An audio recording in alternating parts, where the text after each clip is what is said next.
You ever wonder why we're here? You ever notice that the information that we're being fed doesn't always add up to the truth? Do you ever look out your window at night when the rain's falling down? You ever look down the street and wonder what is going on around you? You ever look out at night and ask yourself, is this all that I am? Where am I? What am I? Is this all there is? Is this real life? As technology continues to bring us closer together, it also tears us further apart. We watch the skies and look at the planet around us and its natural beauty as it continues to march forward on and on and on, unending, unceasing, unwavering. And yet our world, everything that we've built, crumbles around us. We wonder, is this it? Is there more? There's gotta be. We can search, we want to learn, we want to understand, we want to see all that we can see, know that all that we can know. We want to look out there, we want to peek behind the veil, we want to ask the questions that nobody will answer. We want to light those fires, the sparks that ignite a curiosity in us. And we ask ourselves, what is out beyond all of that, beyond the edge of reality?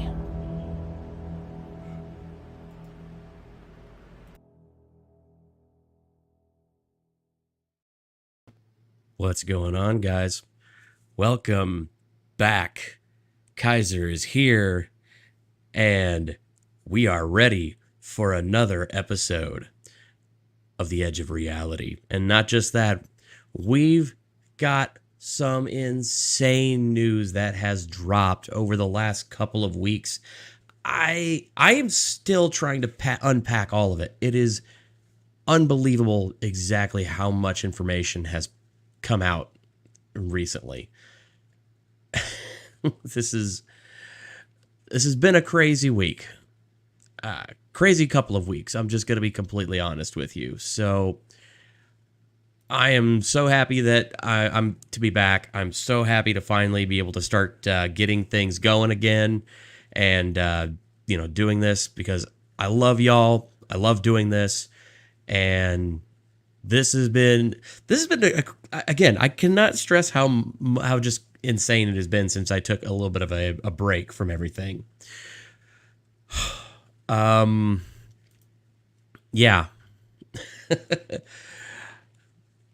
Folks, I don't know what else to say, so I'm just going to get right into it. So let's go around and see who all is here. And AP, how you doing, bud? Good to see ya. Welcome back to the chat. Mexican Vader, how you doing there? Tweety, long time no see. Sup, chat? UFOs tonight? Abso-freaking-lutely, we are talking UFOs. And boy, howdy, do we have a show for you tonight. American Steve, what's going on, buddy? Love the avatar, by the way. Oh, goodness. And Jude just dropping in the chat. Seriously, I just got notified and it said you were done an hour ago on the face page. Huh, that's weird. Because I put this out a while ago. Oh well. All right. American Steve says, going from SG1 to the edge of reality, craziness ensues. Pretty much, yeah. Oh, man.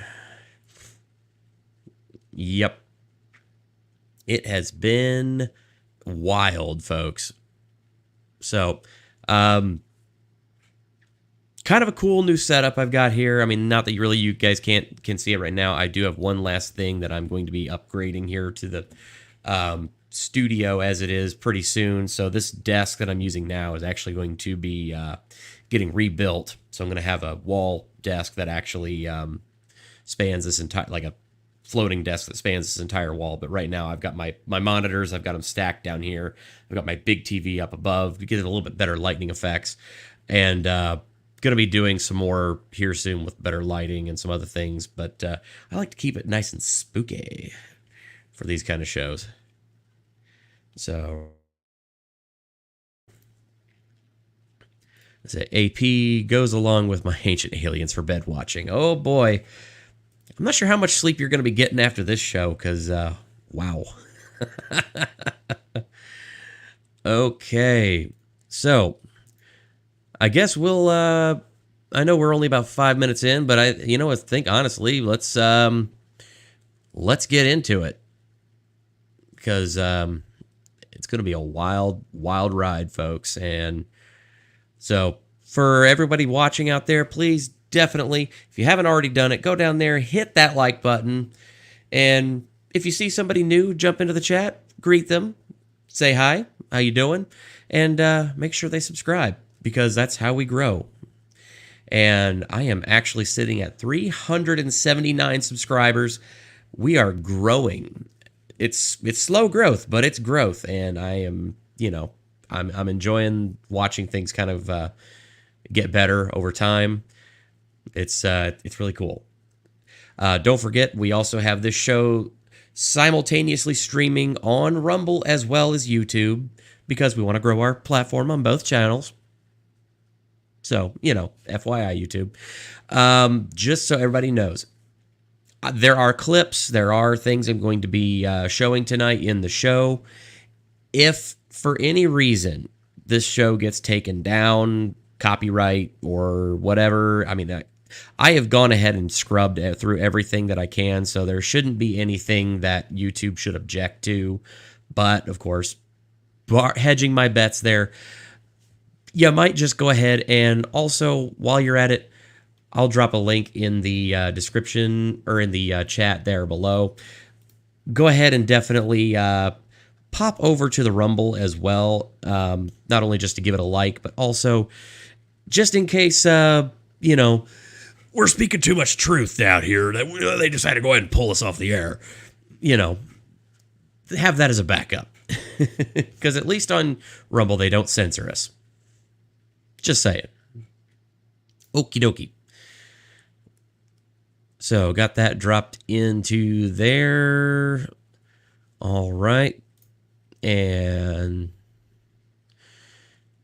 go ahead and get my banner thrown up here.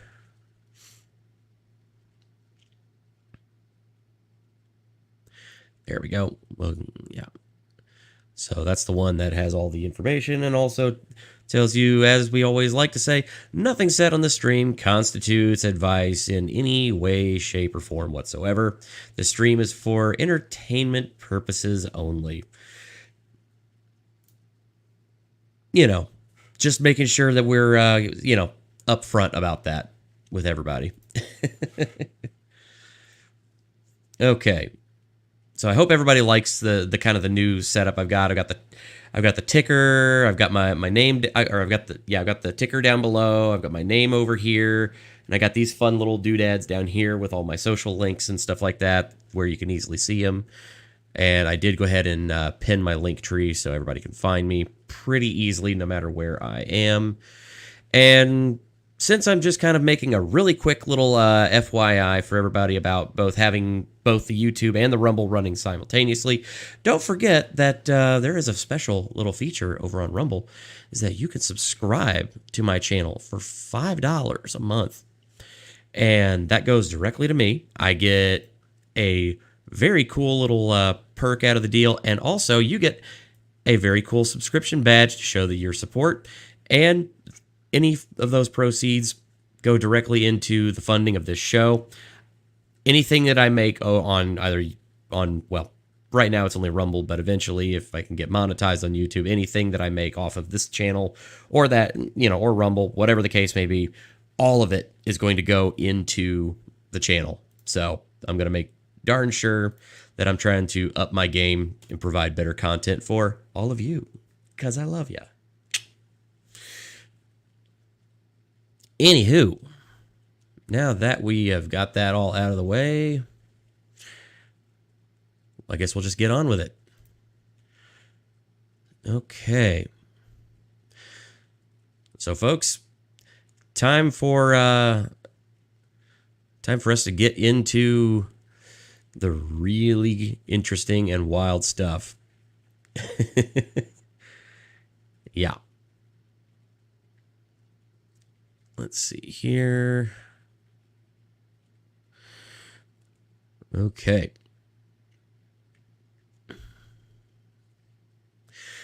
So pulling up our first news story there, I'm going to go ahead and switch windows over there. Oop.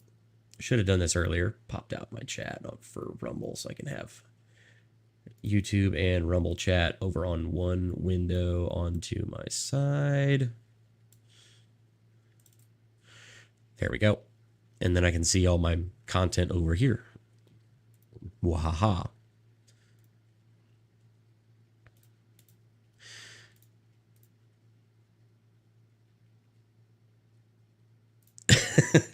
Darn it, sadly time. Every time you can get on with it, I remember Monty Python. You know, I was actually searching for that clip. I thought I had it, but apparently I don't have that clip. I'm gonna have to add that one to my repertoire, so to speak. So yeah, kicking things off with probably some of the most insane stuff you'll hear lately. Apparently, there was a incident in Las Vegas. I guess some folks, you know, some out-of-towners, let's call them, decided that they wanted to drop in on Vegas for a weekend, and, well, they did so in the most, well, odd of ways. Let's see. Tweety brings up submarine lost. Actually, real quick, I haven't checked on that lately. Submarine. Titanic submarine. Okay. Currently, none of the major news outlets are saying that it's been found or lost yet. So, apparently, from what I understand, they should have enough air to get them to sometime about middle to late morning tomorrow, I think.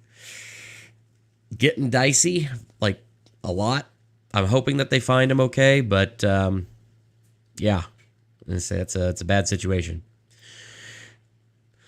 Say the part 2 of my upcoming Titanic live stream. I did one, and I told my my friend who's an expert on the subject, we needed to do a part 2. Yeah, we're gonna have to do that eventually here soon. But anyway, getting on to the topic at hand. Let's go ahead and let's just start with the clip that started it all. The wild story heard all around the internet of the Las Vegas family claims to see aliens after several reports something falling from the sky. So I know a lot of folks have probably already seen this video. I'm going to play it just kind of so everybody can see it as well. And then there is an update to this one, and we'll kind of go over that as things progress. So we'll talk about it. Might help if I unmute. And actually, while I'm at it, actually, before I do that, share screen, make sure tab audio is shared. Okay. Yep, we're good.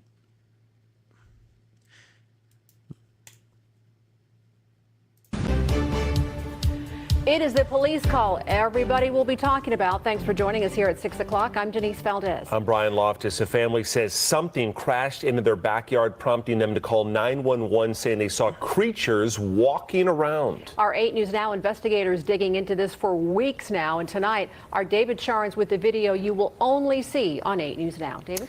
Right, Denise, sources telling the 8 News Now investigators that several agencies believe something landed or crashed. Whether it was non-humans or not, it certainly scared the people living on this property. Now, before we show you that video, listen to their call for help. So, yeah, we're going to listen to this 911 call. It's pretty wild. I just have to break up the show here a little bit. Yeah, break up the videos as usual, just, all the usual YouTube stuff. But anyway, so yeah, this is an interesting one. So apparently they're claiming that not only did something crash in their backyard, but there were beings. This automatically takes this from a category 1 encounter. So you have close encounters, you have first kind, second kind, third kind, fourth kind. So kind of break down what those are.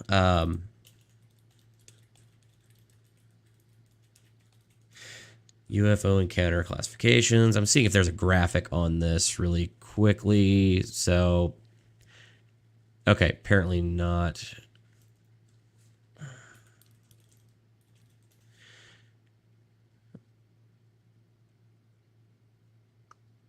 All right, I had hoped that there was something there I could, pull up really quick so that way everybody could kind of visualize it a little bit better. So easiest way to kind of break it down. So you have an encounter of the first kind, which is where you can see a craft in the sky within usually, within a close proximity to you. But you can just see the craft, and that's it. And it usually is up aloft in the sky. And then you see it, it does whatever it's going to do, and then it takes off and it's out of there. Close encounter of the second kind is where you have a craft actually touch down on the ground and land for any amount of time. And then close encounter of the third kind is where you encounter entities, beings, crew or whatnot of the craft itself. That is where you encounter or you see creatures that would be associated with a UFO sighting. That is a close encounter of the third kind. A close encounter of the fourth kind is abduction. Abduction or direct contact. So there is definitely some serious levels to those classifications. That's kind of a rough estimate there, but those are kind of how to way to break those down for you. So just wanted to get that out there. There's like an 8-foot person beside it, and another one's inside, and it has big eyes and looking at us, and it's still there. Okay, where is this on your property? In my backyard. I swear to God, this is not a joke. This is actually, we're terrified of it. So there's two people or two subjects that are in your backyard? Correct, and they're very large. They're like 8 foot, 9 feet, 10 foot. I don't know. They look like aliens to us. Big eyes. They have big eyes, like I can't explain it, and big mouth. So you can clearly already tell just from what you're hearing. These people sound. This guy sounds genuinely scared, and as he's kind of recounted the story several times now, the family is still scared because they just frankly can't wrap their mind around what they saw. But yeah, it's. I think that lends a certain air of credibility. They're calling for help. They need help, and again, he's like, look, I swear to God, this is not a joke. Just the cues are there. If you're listening for somebody who's trying to just let you know, hey, I am actually in distress. I've got an issue here. He sounds pretty genuine right now. They're shiny eyes, and they're not human. They're 100% they're not human. They're not human. Okay. Well, the 8 News Now investigators obtaining video as officers then responded to the call you just heard. You'll see the officers also saw something in the sky that night, but the big question is, what was it, and is it all connected? Leave her alone. It's almost midnight on May 1st when a Las Vegas Metro Police officer's body cam catches this, something flashing low in the sky. 911 emergency. Minutes later, There's like an 8-foot person beside it, and another one's inside, and it has big eyes and looking at us, and it's still there. Okay, so the 911 call, like just kind of starting off, the 911 call is important, but I mean, what's interesting is that, okay, fine, 911 call, that's fine. All right, that can be easily written off. Nothing really to say there. But you have this police body camera footage also looking over there, showing that something is falling from the sky, a blue-green fireball that I'm going to be honest, is kind of defying a lot of the, just kind of the usual physics. I mean, it's just like, okay, fine, blue-green fireball. I mean, we've seen those. They're rare, but they do happen. But then there's also the fact that a minute after they see this in the sky, police body camera catches this. That's when the 911 call comes in. And from what we can tell, from having seen the triangulation, it definitely is going to these people's house. That's crazy. AP, why can't this happen to me? I'd ask them for advanced healthcare. Oh, bro, I would love to get something that could make it so I can eat all the barbecue I want and not gain any pounds, buddy. I like barbecue a lot. Actually just made a whole bunch of barbecue over the weekend, and oh boy, my waistline's feeling it. It was good. Or shoot, either or. Based on a lot of the things I've heard, I would not exactly think that that's a good idea. But then there's also a very interesting piece of video that I actually have, and we're going to watch it. So one of the, during the encounter, like the brother of Angel, the young man that was on the phone there, actually, you see him in the video, he's got a gun on his hip. He could have shot at these things at any time. Now, one, they're in a residential neighborhood, so not advisable, obviously. But again, it's a question of what it would even really be shooting at. So, really, honestly, if I'm gonna be completely upfront with y'all, I wouldn't want to take a pot shot at an alien anyway, because if they can travel all this way, across space and time and all that, I really don't think I want to be messing with that. Expert, good to see you, buddy. Hey, glad that you're joining in for the show. Happy to have you. And I say if you have any questions or anything, feel free to drop them in the chat, or if you are so inclined, let me know. I'll drop you a link. So yeah, kind of going back to everything there, going on with the story. I got to see a message just came in. There it is. Same here, but I want my med issue to be gone. Makes sense. But endless barbecue is a great option as well. Hey, options. It's like, options, baby, options. So, yeah, I want to stress that I think this is a serious subject, but I'm happy to have fun and some levity with everybody. And, hey, is that... Oh, we have a sighting in the chat, folks. Mighty Meat, what's going on, bud? Good to see you. Hey, yeah. Hang on just a second here. I wasn't sure if you were streaming tonight, so I didn't drop a link, but... Blah. There you go, bud. And say, if you want to jump in, feel free. We're covering a couple of cases tonight, and we got some really interesting stuff on the tap. So always feel free to jump in, bud. You're more than welcome.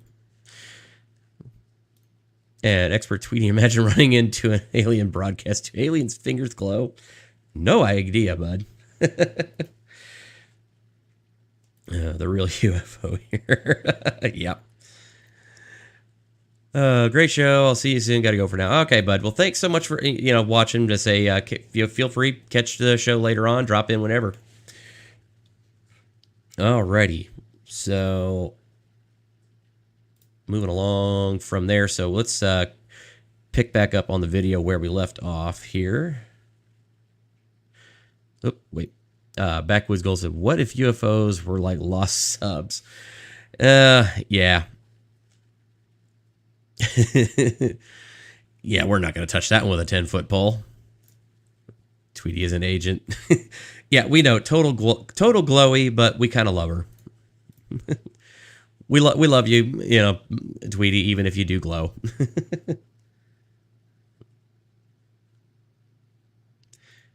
Okay, I'll drop in for just a bit, dude. Just got home. Okay, well, take your time, man. Say, I just got started, so, no rush. But, yeah, I look forward to seeing you. It's been a while since we streamed together and talked, so yeah. All right, anyway, continuing on with the video. Someone calls 911 reporting 2 large figures in their backyard. No, I'm so nervous right now. The 8 News Now investigator. Let me actually back that up so that way we can see the yeah. Leave her alone. It's almost midnight on May 1st when a Las Vegas Metro Police officer's body cam catches this, something flashing low in the sky. 911 emergency. Minutes later, There's like an 8-foot person beside it, and another one's inside, and it has big eyes and looking at us, and it's still there. someone calls 911 reporting 2 large figures in their backyard. No, I'm so nervous right now. The 8 News Now investigators obtaining another officer's video as he's sent to the Northwest Valley home. I have butterflies, bro. Everyone saw a shooting star, then these people say there's aliens in their backyard. By now, it's more than an hour after that bright light. Officers meeting up with the caller and his family. What'd you see? It was like a big creature. A big creature? Yeah, like around 10 feet tall. I'm not going to BS you guys. One of my partners said they saw something fall out of the sky too, so that's why I'm kind of curious. Did you see anything land in your backyard, or? They see like a big, that's what they say. They see like a big something with light. What I saw right now, I do believe in it. Police walk into the backyard to investigate, but Metro blacked out that part of the video because it's considered private property. What's clear? They're taking this call seriously. Hey, this might sound like a really dumb question, but did you guys see anything fall out of the sky? Asking others what they saw. I would normally discount it as nothing. However, seeing as one of my partners said they saw it too, only reason I'm actually investigating it further. That investigation turning up no concrete answers as of Wednesday. Whatever or whoever fell into that yard, long gone within minutes. Okay, so back it up just a little bit there. So that is interesting. So the police, they go in there, and so I mean the police are usually skeptical about these kinds of things, and I can totally understand why. So they go there to take a look at what's going on anyway because they have to respond. But when the other officer is saying, "Hey, I saw something fall out of the sky," at the same time as this is getting reported, and then they're actually taking it seriously. That is interesting to me and adds a little bit more validity to the story. Now, I'm not saying this is 100% true or 100% false or anything. I'm not trying to BS you guys. I'm just saying I appreciate, one, that they're taking it seriously, but it's interesting that they're taking it seriously when, I mean, this is the kind of call that this is. This is an interesting case, but then again, they're coming in and they're meeting up with neighbors. They're seeing other people that they're talking to, and all of them are saying the same thing. Like, yeah, we saw something fall out of the sky. That's a little wild. So, Audra Smithy, thank you so much. Say, Kaiser Pineapple, good to see you. I have to say we've missed you a little. Hey, I've missed y'all too. It has been way too long, and yeah, I unfortunately, with the remodel and a whole bunch of stuff going on, there was some things that happened, kind of just came out of the blue. I'm not going to get into it, but yeah, had to kind of scramble, do some things, but I got everything back to where it's supposed to go, and I made some cool upgrades. So I'm glad to be back, and I'm going to be I can't wait to share more cool stuff with you guys. AP's his lies about it was right about the time whenever the cops showed up to the residence. Late as usual in catching up. Hey, don't worry, we got you. It's fine. Okay. AP, they didn't have to blur the video for private property unless asked. So I think they're, based on what I've been able to dig up and uncover, so in Las Vegas, I believe that they actually do have to black that out. Just kind of like, especially for any kind of like, release to the public or anything like that, like this. Now, I mean, obviously, if the family says it's okay, then, I mean, they could just go ahead and unblur it, but I don't know if I mean, given everything that I've kind of been able to find on this story, I don't know if they even bothered to ask. That's just speculation on my part, so take that with a grain of salt. But based on some of the stuff that I've been able to dig into and find on this, it's just, it doesn't seem like that is the case. I don't think they've really bothered with it. And even if they did, I mean, obviously, the family's probably very private. Especially whenever you hear some of the stuff that's been going on recently. So, tough to tell. My speculation is that, they're still going to do it, and the family could if they wanted to, but probably just not even relevant. I'm just guessing. Again, is, grain of salt on that one, Hey, if those 9-foot beings come back, don't call us, all right? Deal with it yourself. I ain't dealing with that. Yeah, even the police are like, nah, bro, I don't want to touch that. This is quite weird, Brian was saying as we're watching this story. Now, we've been in contact with the family in that video, and as you heard in that 911 call, they seem very reasonable and honestly quite scared as you heard them in the call. No, they don't seem impaired in any way. And whatever crashed by the time the police got there was gone, but sources say that there's really no dispute. Something was in their yard. Exactly what? We do not know. I mean, it's so interesting. So, like, the Metro officer sees something, the neighbor sees something. I mean, so what could it be? Well, we know that there are obviously a lot of military bases around this area. George Knapp covers a lot of that stuff for us on the 80s Now Investigators. We're showing you drone video from above that area.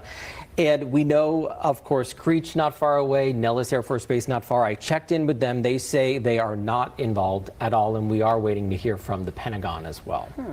And you talked to these people. It seemed completely legitimate to you. And do you have any personal thoughts on maybe what it was? Right. So it seems from talking to our sources that something happened. There was obviously some flash in the sky. A lot of people saw it that night on the night of April 30th, early in the morning on May 1st. Did that exact thing land in their yard? I don't know. But these people said they saw some SUV circling the area. Could this have been some piece of equipment that malfunctioned?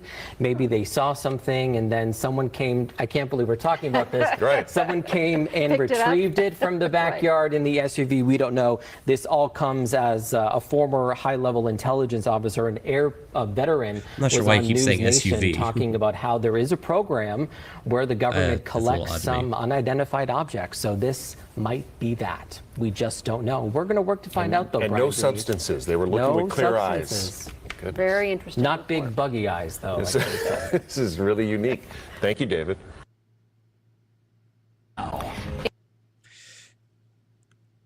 Okay, so yeah. AP, Nellis being the main one since it's underground in Vegas. Yep. Yeah, Nellis is huge, and Nellis has got its own history with some covert and classified operations. Yeah, but I mean, of course, Nevada, I mean, you're talking like Las Vegas is really, I mean, it's definitely out there. It's a ways away from Area 51, Groom Lake, and whatnot. But I mean, it's still within driving distance. It's a long drive, but it's a drive. As my dad likes to say, anywhere is within walking distance if you have the time. So I mean, it's not untrue. Yeah. So I mean, Nellis, yeah, but Nellis is a big one. So now that video, so that video actually was a little while ago. That one was published 13 days ago. Now this current video that I've got highlighted, this one was 5 days ago. So this one is kind of an update to the story after George Knapp had a opportunity to kind of dig into it, get a little bit more information, and do what George Knapp does best. So we'll kind of touch on that one as well. Yeah, Tweety. So yeah, it's kind of a hit or miss on this one. I mean, it's one of those, like, the amount of weirdness in this story is just kind of it's up there. it definitely makes you wonder. So gonna go ahead and let this one roll, and we're gonna talk about this one because, as I said, George Knapp gets into a bit more of the nitty gritty as it is with what he's been able to find over the 7 or 8 days after the incident that he's basically had to investigate. It was the streak seen across the sky, now seen around the world. This, as our 8 News Now investigators confirm, Metro actually set up cameras at this home where a family called 911 claiming to see aliens in their backyard. And tonight, a fierce debate is underway about the legitimacy of an alleged UFO crash. Good evening, I'm Janice Valdez. And I'm Brian Loftus. Our 8 News Now investigators reporting about terrified members of a local family who told police they had aliens in their backyard. Chief Investigator George Knapp here to piece it all together. You know, as with all things UFO, the public debate is ferocious and ongoing. Was it all a hoax? Were we duped? Was it all an evil plot, a cover-up, all of the above? We took another look at the hubbub to separate wheat from chaff. The fireball captured on a police body cam on the night of April 30th was real. The American Meteor Society says witnesses reported seeing it all across the West, from northeastern Utah to Southern California. Another Las Vegas resident sent us a video of the same object recorded on her home camera. Investigation by Nexstar station KLAS. As the story of the Las Vegas incident spread across newscasts and social media, one of NASA's planetary defense officers weighed in to say it was likely a small meteor that fell to Earth hundreds of miles away from Las Vegas. Police videos obtained by 8 News Now indicate Metro officers were among the witnesses. One of my partners said they saw something fall out of the sky too, so that's why I'm kind of curious. The appearance. Okay, so to kind of do a brief little moment, like a recap there. I mean, I just kind of, this something to keep in the back of your mind. So the National Meteor Society. So like people actually tracking meteors did verify that there was a meteor that fell in that vicinity and was spotted by multiple eyewitnesses at that time. There was something that fell out of the sky. The police body camera footage also caught that on video. We have a Ring camera in somebody's backyard that caught the same video. And yes, NASA responded saying that it was probably just a small meteor. A minute later after that was spotted in the sky, we get the 911 call. What was it most likely is one thing, but what it was actually makes a difference. Yeah, precisely. Of the meteor seemingly triggered the events that followed. A frightened family called 911 and told police they had 10-foot-tall alien beings in their backyard. Officers responded to the home minutes later, interviewed the witnesses, canvassed the area, and cautiously inspected the backyard to look for intruders. One thing noticed by the officers was a circle in the soil. In conversations with us and in a podcast interview, Angel, the main witness, suggested the circle might have been created when an unknown object landed in the yard. Social media sleuths have since pointed out that the circular image has been viewable via Google Earth for more than a year. The family told us by phone they had seen suspicious vehicles with men in black types checking out their home. Turns out there is substance to that. A retired police officer fessed up on News Nation that he spent days staking out the house to see what, if anything, unfolded. What about those reports that Metro installed a special surveillance camera atop the house, presumably to watch for intruders, human or otherwise, or overzealous media? Turns out that's true as well. Metro confirmed as much in a statement to 8 News Now's David Charnes. The system stayed on the roof for days. Okay, real quick there. So just got to go ahead and take a quick moment here. We have a guest. Welcome, Alien. So yeah, EB Bop. So how was Vegas? Did you enjoy? Catch the good shows? Yes. No, what's up, buddy? How you doing? Hey, I'm doing good, man. How about you? Oh, not too bad. Tired. I streamed for like 6 hours today. Streamed the hearing. So Yeah, you had like the launch earlier this morning at like 3 a.m. and then you had the other one, the hearing. I was like, good God, man. yeah, and then they scrubbed the launch, so I'm doing the launch again at 3 a.m. Oh, gee. I'm like 5 hours. Yeah. Woof. Yeah. Well, I'm hoping that that everything gets off okay. You know, that's what she said, and you know that you can get some sleep, buddy. Sleep. You know, there's time for that when you're dead. Well, Tweety says hi. Hey, what's up, Tweety? So yeah, kind of wild story going on. So, what do you think of this, man? Let's start with the Las Vegas case. I don't. So that one I've obviously seen, and I've seen the backyard video. That one strikes me as odd. It is Vegas, so there's definitely the possibility that somebody's playing a game. They're definitely getting the publicity and stuff like that. So that's always a concern. Yeah. As far as the UFOs, I mean, you saw the tail end of my program last night. Like that's what I like.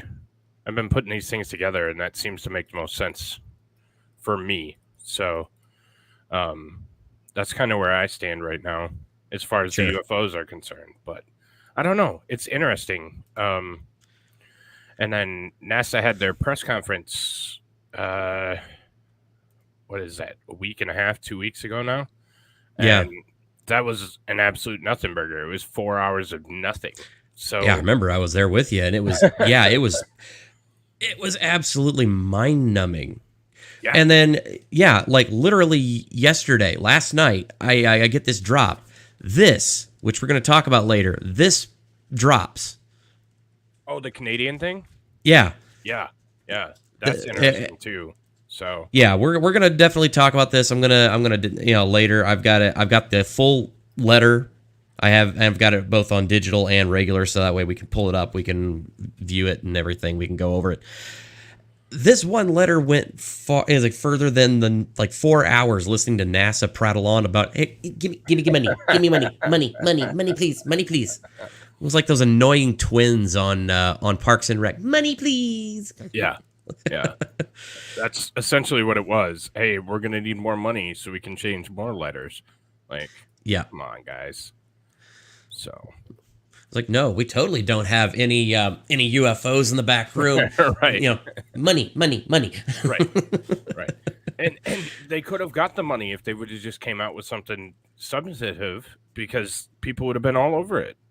But absolutely. I mean, I don't know where their PR person is, but they're obviously doing a shit job. So yeah, I mean, it's crazy. We have this 4 hour nothing burger, like you said. Yeah, it's a perfect way to put it. It's 4 hour nothing burger.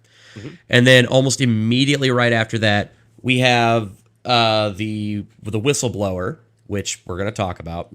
Right. Then we have the Las Vegas incident. And then just yesterday, we have this drop from the Canadian Minister of Defense. Yeah. It's like, what the fuck? Right. What's happening? I mean, it's either happening or somebody's trying to make some money off of it. And I mean, I just don't trust our government anymore. So. Oh, God, no. Especially if you've done any research into Operation High Jump, say, shit, no, I wouldn't believe my government where it concerns this particular situation. Right. Well, we touched on that, and I have a show coming up about High Jump. Yeah, I remember you mentioning that. Not to overly show myself, but yeah, it's just expose yourself all over. yeah, I mean, usually. Yeah. But yeah, the new Antarctica whistleblower from Raytheon, and God, man, that's nuts. It's just like something's there. where there's smoke, there's fire, and there's a hell of a lot of smoke. So. There's so much smoke at this point that I'm worried that Beirut Harbor is about to go up again. Just saying. And I haven't had any weed, so it's not my smoke. God, at this point, I feel like I almost need to find somebody to buy me some or give me some, because I feel like I need to take the damn edge off. Like right now, I'm like, yeah. I don't imbibe, but the recent news cycle might make me. Right. Well, I mean, I don't know. It's crazy, and there's something there. Yeah. So. Yeah, so I mean, we're kind of digging into this. This kind of video we've been watching is an update to the Las Vegas story, and they're kind of going through and trying to help not only kind of talk about like what they know for a fact, but also debunk some of the additional like claims and like bits of video that were shared around that don't actually tie in. So it's pretty interesting that they actually are going through and actually trying to kind of separate the wheat from the chaff. Okay. So yeah, I'm going to go ahead and plop that back up on the screen there. Okay. And we'll go ahead and finish this one off. I've already got again, as I've already mentioned to everybody, if for some reason, now I've already checked with this. I mean, it should be fine to run on YouTube, but if God forbid for some reason we do get knocked off YouTube, there is also this going on Rumble as well. So, worst case scenario, always feel free to join us over there. Yeah. They knocked off my congressional hearing from YouTube earlier. I heard about that. That was ridiculous. For an open hearing, but Mexican Vader Flux could probably hook you up. Oh, I know she could. And if I could pick somebody that I'd want to get blitzed out of my mind with, I would be Flux. She seems like a fun person to do that with. It's legal here north of the border, man. Come on up. I know. I need to do that. Not that. I have a store block from my house. It's fine. We can get blitzed. All right. Well, I'll bring the Funyuns and the Mountain Dew.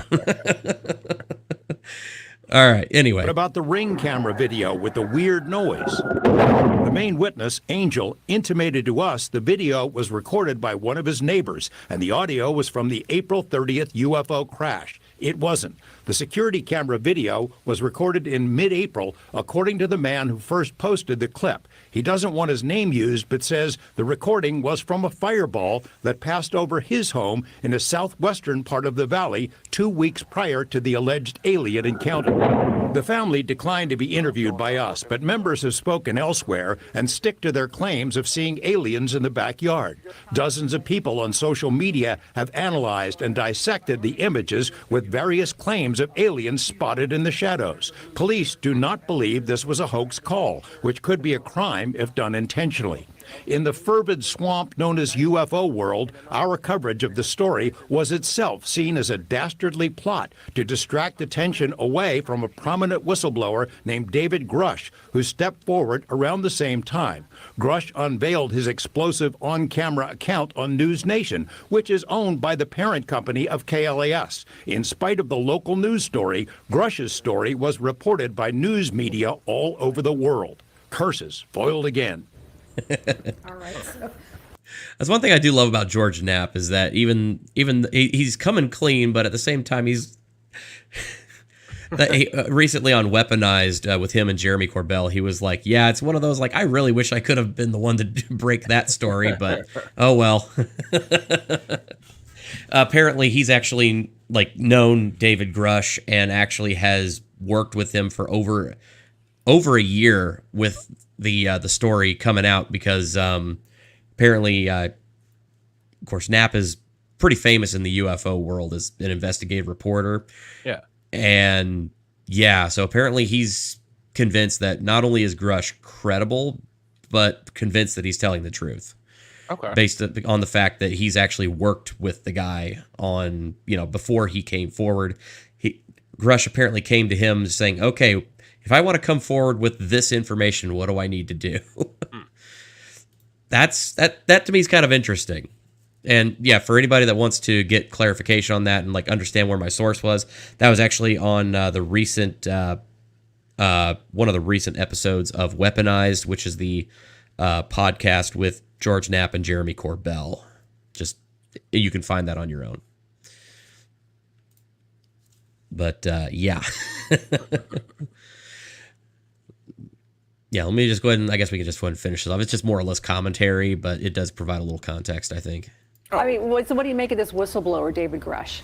He first reached out to me about a year ago. We've been in contact ever since. He's the real deal. I mean, he had a distinguished career in the Air Force. Then he went to work for a 3-letter agency you probably haven't heard of, the NGA, which basically tracks everything in space, in the air, in the ocean, under the ocean, on land. They keep track of everything. He has the highest security clearances in our government. And in that capacity, he interacted with something like 2,000 SAP, special access programs. And he learned along the way that we're reverse engineering crash flying saucers, and he's been telling that to Congress under oath behind closed doors. And I think they'll probably bring him back. So it's a pretty intriguing story.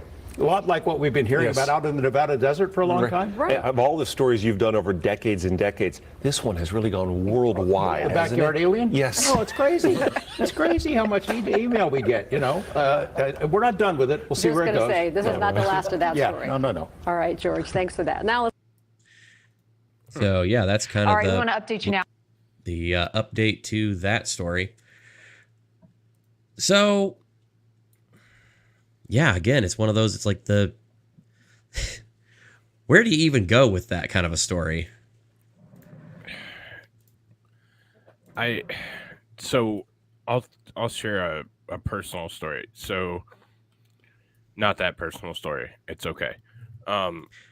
Real quick there. SAP is a acronym for Special Access Programs. I know small Asian people. I know it's no, these special access programs. Just saying. You don't need the small in that. We got special in there. It's good enough. Yeah.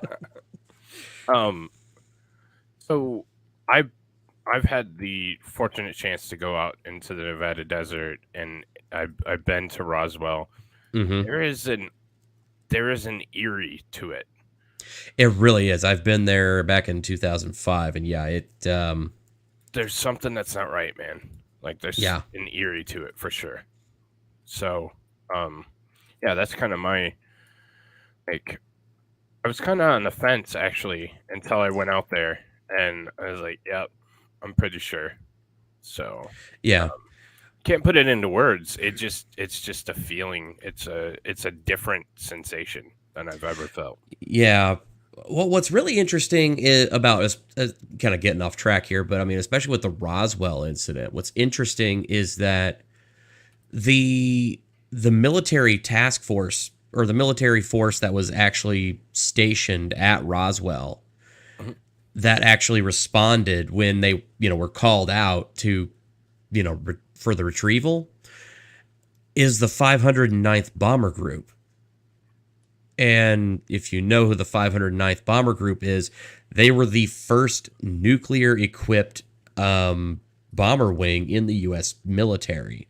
Right. It was the same bomber group that had the Enola Gay and the crew that actually dropped the bombs on Hiroshima and Nagasaki. So these are people that were trusted with one of the most deadly and effective weapons ever used in warfare. Right. And so you don't put people that are typically crackpots and weirdos and whatnot in charge of these types of an operation, Right. Yeah. You put the most stable, highest clearances, and it is ironic to tie it all back together that they dropped it on SAP. So right. And what's fascinating to me about that is that one of the chief people that was involved in the 509th famously is actually the guy who was in the famous picture holding the tinfoil and the bits of wood that are supposed to be the weather balloon. That guy, they took those pictures, they put it in the paper, and he actually went back years later, after everything had after he had retired and was like, no, actually, here's what I saw. Here's what I can tell you that we handled and everything. And actually, like, what's even more fascinating is that, of course, what the military said was the crash site is not the crash site. The crash site itself is like almost another couple miles away in a different valley. And this guy was able to take these people to the exact place where the actual crash supposedly happened. And there's still physical marks in the ground where this thing like apparently hit. Apparently the debris field was somewhere in the order of like 800 yards long or something. It was massive debris field. Wow. Yeah. And what's interesting, this guy in particular said, is that he picked up a piece of that he found, and it was apparently like a metal I-beam. So the closest thing I can really explain it to it is that it was an I-beam and it was solid, but it was about 3 feet long, about 6 inches wide, and it felt light as a feather. And then he's like, yeah, it had hieroglyphs on it. You could not move or bend this thing. It's absolutely solid. And then he said another thing was interesting is he found these like this almost looked like foil, but it was torn and it was in a weird shape. So he would pick it up and he actually tried to crumple it. And yeah, it crumpled up in his hand, but the second he let it go, it just popped right back to the shape that it originally was. Huh. And yeah, this is the guy who was in the famous photo to debunk Roswell, coming forward after his retirement saying, no, actually it was real and I was there and I could tell you all about it. Gotcha. Okay. Yeah, he has a really interesting interview in James Fox's documentary, The Phenomenon.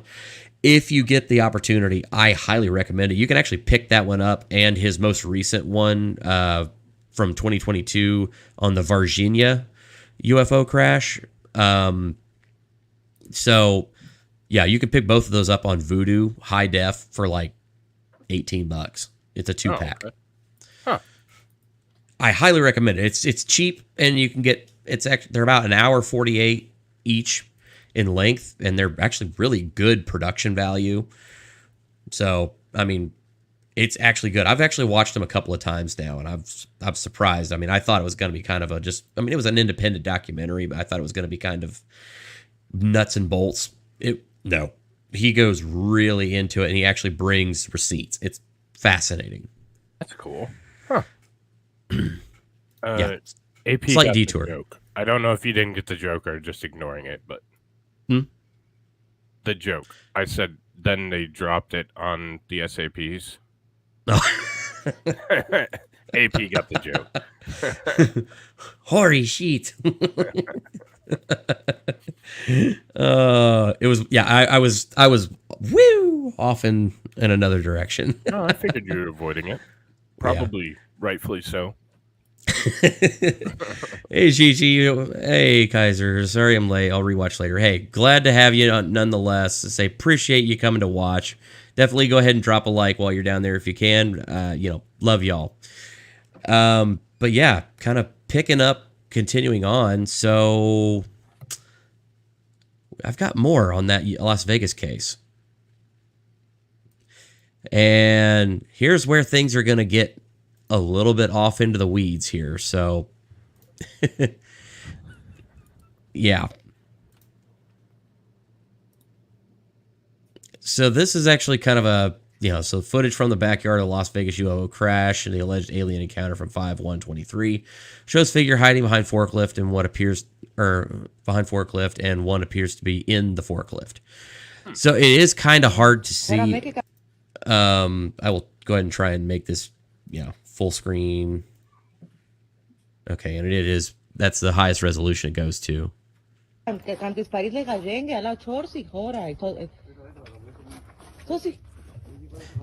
you notice that they are armed and going out there.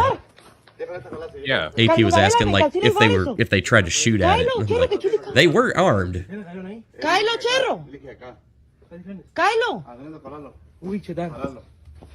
See the guy in the white shirt by the fence right there? He's got a holster on his hip as well.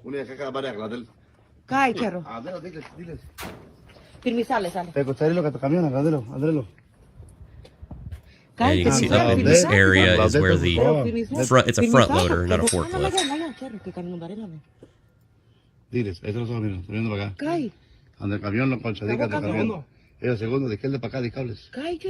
That's really hard to see, but there is movement behind that thing. Now, I know. Okay. Great. You can, a couple of pixels does not a image make. Well, yeah. This is, I've got more.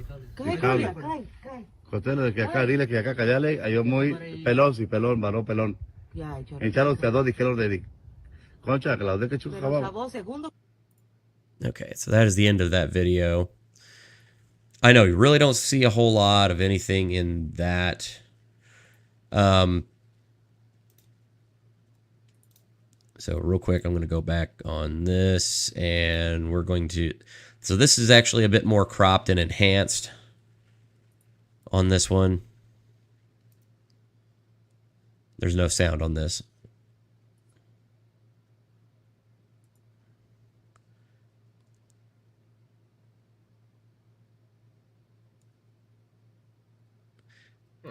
I know it doesn't seem like much. Now, here's the last one I got for you. This is the one that's really kind of been blowing my mind. Okay. So, it is a GIF, so...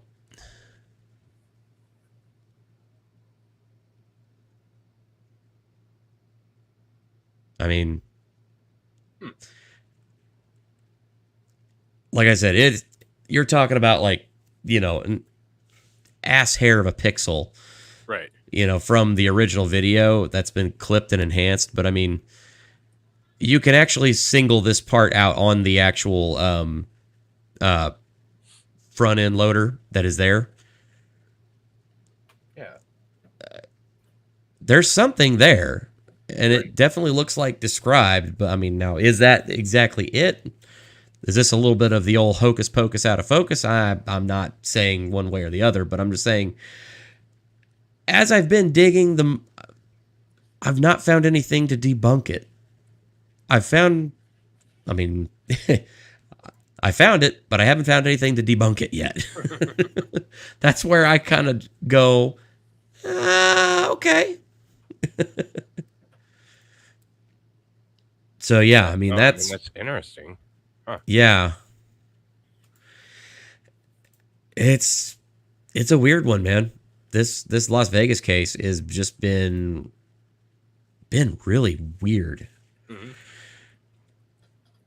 It's just like the more I try to debunk stuff, the more I try to have kind of tried to dig into it and kind of like disprove stuff on it. I mean, yeah, we've been able to find, like, the one, like the Ring video of the weird sound and whatnot that George Knapp mentioned. Yeah, that one was for a different date, and there's a couple of minor discrepancies, but overall, a lot of stuff still lines up on this one.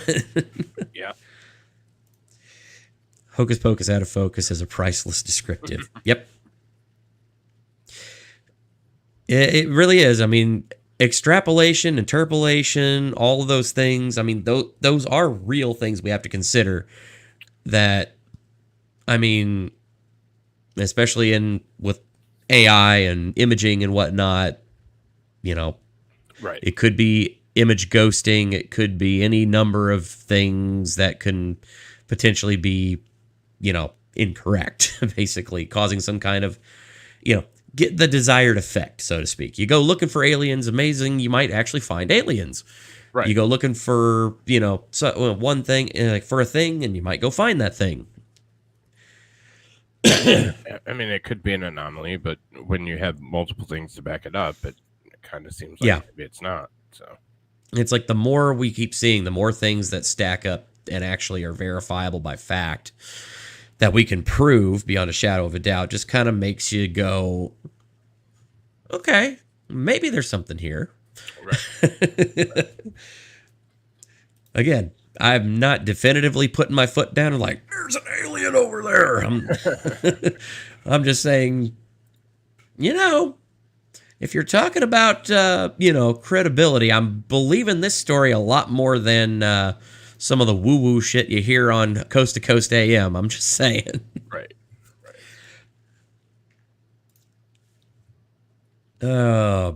So that was kind of the, you know, so the Las Vegas case was kind of where I wanted to start on this. And next, let's talk about the whistleblower story. Oh, the David Grush. Yeah. Okay. Yeah. Let me go ahead and see here. I've got some video pulled up, but let me try and check something here. Excuse me. I'm gonna see if because I think I've got like some actual text articles on this one. While I'm looking for that, I'm gonna go ahead and roll video on this, so that way we can kind of just, you know, keep the show moving along. Okay. Excuse me. Yeah, in the time that I was taking a little bit of a hiatus, I was also recovering from a head cold, so thank God y'all didn't have to hear that one coming out of me. All right, and I got my volume up. Bombshell claims from a military whistleblower. UFO wreckage recovered by the U.S. kept classified by a secret government program for decades. Tonight, a world television exclusive you will only see on News Nation. Welcome to Elizabeth Vargas Reports, earning your trust every night.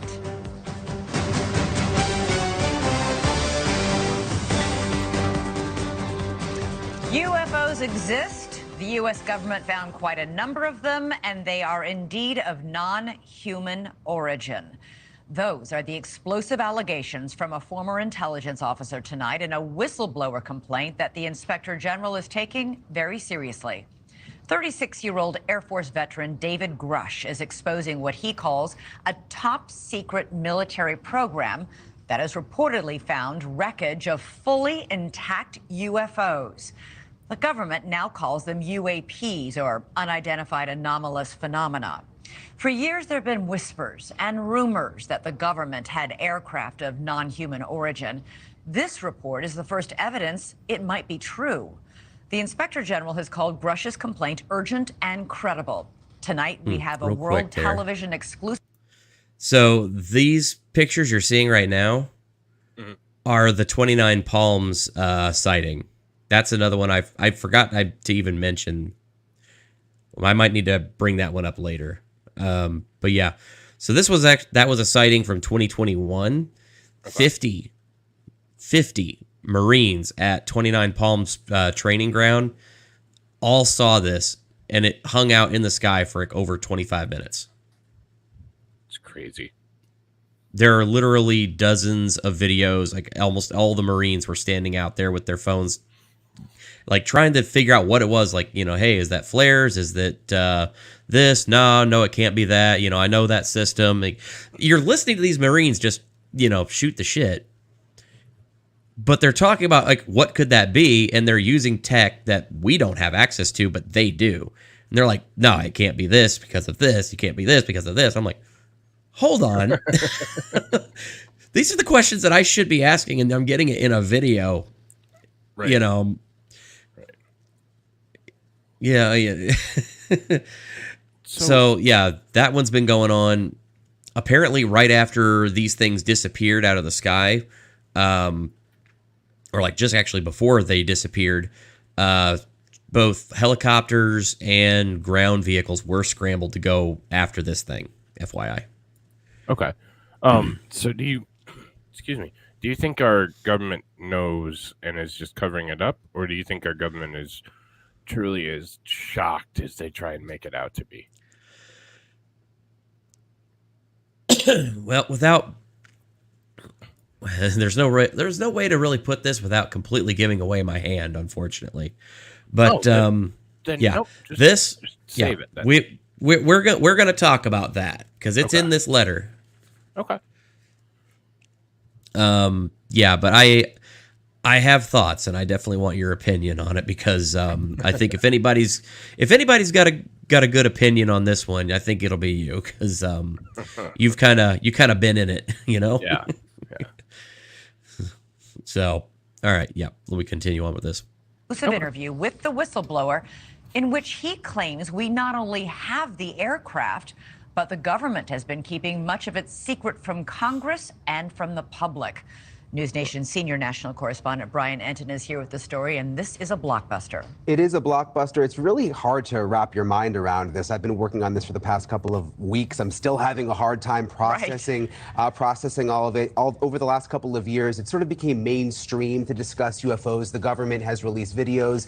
They've acknowledged that we don't know what some of this stuff is out there that we have on camera, but this really takes it all to another level. For the very first time, the world is about to hear from a former high-level U.S. intelligence officer who says the government has some of the unidentified craft in its possession. He is revealing these exclusive details about the secret government program. So 3 guys walk into a bar. The wind's 120 miles to the west. Oh my gosh, dude. Wow. We have all seen these blurry videos of unidentified flying objects. Video evidence, if you will, that old tales of UFOs may not all be conspiracy theories. In recent years, Congress starting an official U.S. government Unidentified Aerial Phenomena Task Force, recently renamed the All-Domain Anomaly Resolution Office, or AARO. And now in a News Nation exclusive, David Grush, an Air Force veteran, former member of that task force, and veteran of the National Geospatial Intelligence Agency, is formally blowing the whistle on secrets he says no one has ever shared publicly before. You are one of the most trusted former intelligence officials in the U.S. defense and intelligence establishment. Yes, I was. You were trusted with the most intimate secrets. Yes. Grush sitting down with award-winning investigative journalist Ross Coulthart, who's reporting for News Nation and has spent years reporting on the UFO question. What conclusion did you come to at the end of your time on the UAP task force? The UAP task force was refused access to a broad crash retrieval program. When you say crash retrieval, what do you mean? These are retrieving non-human origin technical vehicles, call it spacecraft if you will, non-human, exotic origin vehicles that have either landed or crashed. We have spacecraft from another species. We do, yeah. How many? Quite a number. You're kidding. No. If you believe any of what Bob Lazar has to say, at least 9. Okay. At least 1 that was recovered in an archaeological dig. I thought it was totally nuts, and I thought at first I was being deceived. It was a ruse. People started confiding in me. They approached me. I have plenty of current and former senior intelligence officers that came to me, many of which I knew almost my whole career, that confided in me they were a part of a program. They named the program. I've never heard of it. And they told me, based on their oral testimony, and they provided me documents and other proof, that there was, in fact, a program that the UAP task force was not read into. Grush alleges the U.S. government has recovered non-human craft for decades. He's filed a whistleblower complaint saying he gave what he calls the classified proof to Congress and the Intelligence Community Inspector General. News Nation has confirmed David Grush's credentials and resume. We've not seen or verified the alleged proof he says he's provided to investigators. He says he can't show us the proof for national security reasons. He also tells us he's not seen photos of the alleged craft himself, but has talked extensively with other intelligence officials who have. If you're right, if you're telling us the truth, everyone, the entire American public, has been lied to for decades. Yeah, there's a sophisticated disinformation campaign targeting the U.S. populace, which is extremely unethical and immoral. You are saying to the human race, for the first time, an official intelligence representative at a high level from the U.S. government is saying publicly, we are not alone. We're definitely not alone. Absolutely, the data points empirically that we're not alone. Yeah. Do we have bodies? Do we have species of Well, non-human? naturally, when you recover something that's either landed or crashed, sometimes you encounter dead pilots. And believe it or not, as fantastical as that sounds, it's true. It's also harder for people to wrap their minds around the concept of a crashed object from somewhere else. It's easier to accept that, yeah, we see things in the sky that we can't explain. Okay, so real quick, just kind of FYI. So this lady right here, her name is Leslie Kean. Leslie Kean was actually the New York Times reporter who broke the 2017 expose on the Pentagon, coming out and saying that the Pentagon, or where the Pentagon literally came out and said, yeah, UFOs are real. Okay. December 16th of 2017. She's the one that broke the story and worked with Lou Elizondo, Chris Mellon, and David Fravor, a number of others that broke that story wide open. Okay. She knows what she's doing. If she believes this guy, that means that she's seen evidence, like actually seen what he's got to offer that he can't show to other people right now. Because she will not go forward with a story like this unless she has proof in hand that she can look at. Okay. Just putting that out there. And also another, so Grush has also, like mentioned earlier, Grush was speaking with George Knapp for over a year before he came forward. Right. And, he's like, of course, Knapp was like, look, unless you got something that you can show me definitively that you're not full of shit, then there's nothing I can really do for you. Right. Apparently, he's sat down with Knapp and Corbell and Keane and a couple of others that have kind of broke this story out and said, he's like, okay, here's what I got, but it's classified. You can't talk to anybody about it, obviously. And I'm taking a huge risk by doing that. Apparently, it was enough for them to say, okay, there's something here. Let's actually put this on the news. Huh.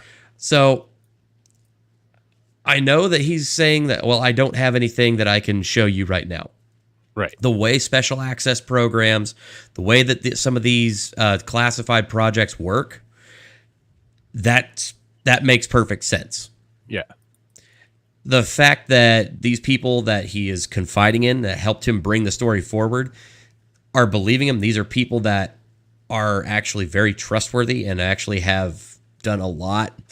These are people that a few years ago, kind of thought of UFOs as just a bunch of hooey. Yeah. But now they're like, no, seriously, there's something going on here, and we need to actually bring this to the forefront of, of the conversation. Yeah. Okay. So, just kind of put that in the back of your mind as you're listening to this. And hey, Shinny, how you doing? Good to see you. I did see, where is it? Yeah, Sliders, not your mama's hamburgers. Yeah, but Sliders are amazing. And also a great TV show from the 90s. And by the way, check out my new drinkware.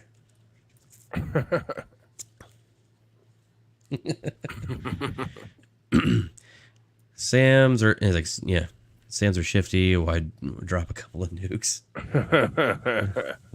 Yeah. Journalist Leslie Kean broke Rush's whistleblower story this morning in the debrief. Ms. Kean's career has been mainstream and credible, having written a series of reports on UFOs in the New York Times dating back to 2017. He has the credentials, but there's no documents that he's handed over. There's no pictures. And as a journalist, you want to see documents, you want to see pictures. Does that raise a red flag? Not at all, Brian. You mean documents that actually describe the craft? Correct, yeah, like government documents, or to be able to see it for ourselves. Of course, don't we all want that? And the problem with that is all of that information is classified. As we said in the story, everything that Grush told Congress and told the Inspector General of both the IC, the Intelligence Community Inspector General, and the Department of Defense Inspector General, all of that information is classified. In 2017, Kean reported exclusively in the New York Times that the Pentagon had a secret UFO program. 3 years later, the Pentagon confirmed her story. Her latest report is even more explosive, but Kane says she has multiple sources who back up Grush's story. I believe it because of all the sources I have who have told me the same thing. So who am I to doubt these very, very high-level people who have been inside these programs for decades, have done their work, and are all telling me the same thing? I mean, I don't think there's some kind of conspiracy among all these people who don't know each other to make something like this up. So I've got to be blunt about this. You're not making this up. This is not a lie. No, absolutely not. Because everybody watching this right now is looking at your face. They're going, is this guy for real? I am for real. And I'm sitting here at great personal risk and obvious professional risk by talking to you today. And just within the last 10 minutes. Oh, I mean, bearing all that we know there in mind and kind of that extra context there, it definitely makes you wonder. Right. So, I mean, again, I mean, you've got, I mean, as they said, you've got high-level people that are in these high-level programs, you know, 3-letter agencies, some of which not a lot of people even know about. I mean, apparently he worked for the NRO and the NGA. NGA is actually kind of an interesting one because I didn't think the NGA actually existed. That's the National Geospatial Intelligence Agency. Okay. So I thought that was I mean, to give you an idea of like the first time I ever heard the National Geospatial Intelligence Agency, it was a Neil Breen movie. Okay. Neil Breen is a Las Vegas real estate agent who thinks that he is like God's gift to movies and has made these absolutely batshit insane B movies. Like, they are the worst. This guy is the king of making the worst possible movies that you could possibly imagine, and he is just got this God complex. His movie Double Down directly mentions like the character that he's playing in the movie. Yeah, and by the way, it's all directed, starring, written by him. Total vanity project. But he mentioned the National Geospatial Intelligence Agency in his movie, and I'm like, oh, haha, it's just a dumb 3-letter organization that doesn't exist. Right. Imagine my shock when this David Grush thing comes forward, and not only does he claim that he formerly worked there, but now George Knapp is coming forward and saying, oh, yeah, by the way, this place actually does exist, and it's in Dayton, Ohio. Huh. It's at Wright-Patterson Air Force Base. I'm like, what the actual fuck, man? My world is turned upside down.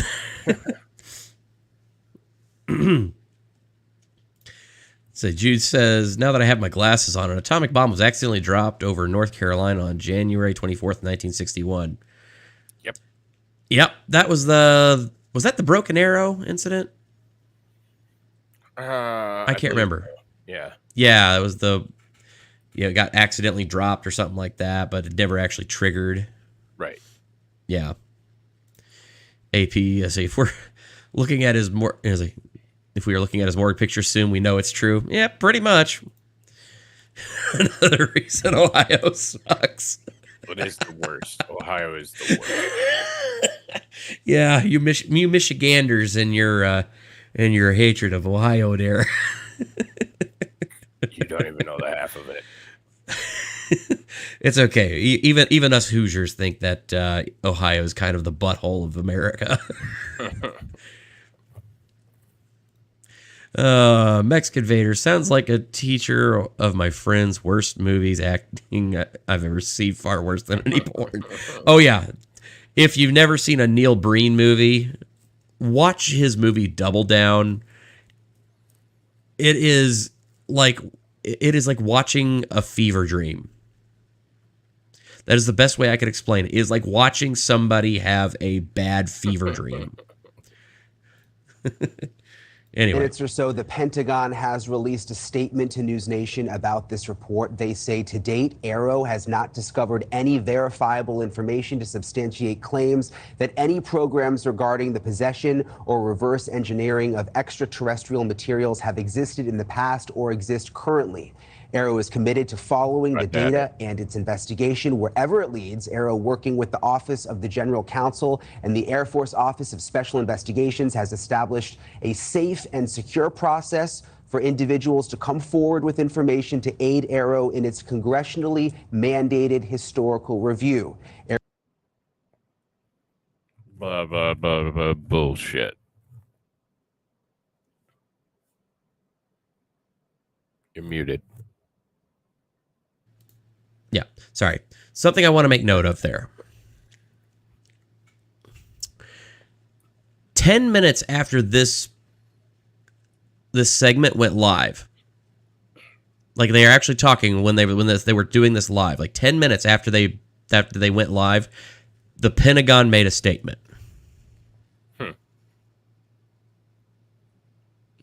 This was happening on live TV. 10 minutes after this story broke, boom, Pentagon makes a statement and sends it over to these guys to put on the air.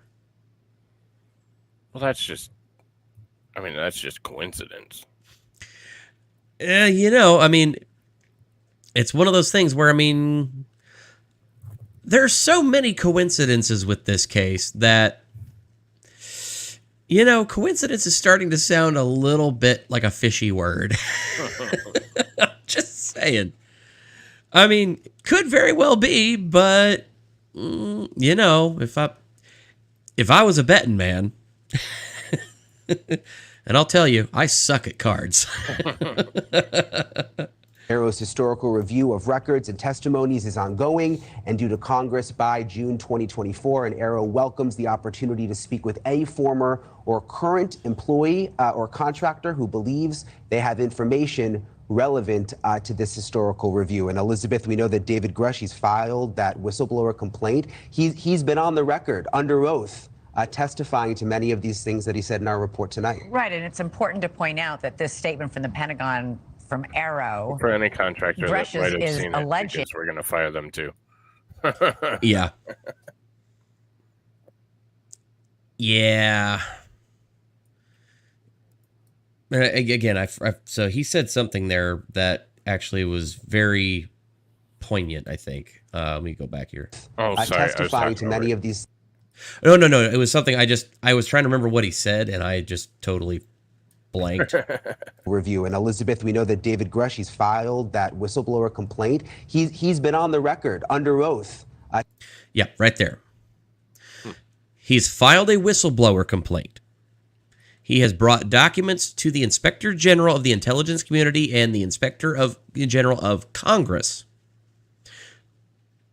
He's under oath, under legal protection as a whistleblower, which means if he's lying, he's going to jail for a long ass time, and goodbye any prospect of ever having a job in any company short of flipping burgers the rest of his fucking life. I think that right there bears some consideration. Right. Again, could be talking out of his ass. I don't know. I don't know for sure.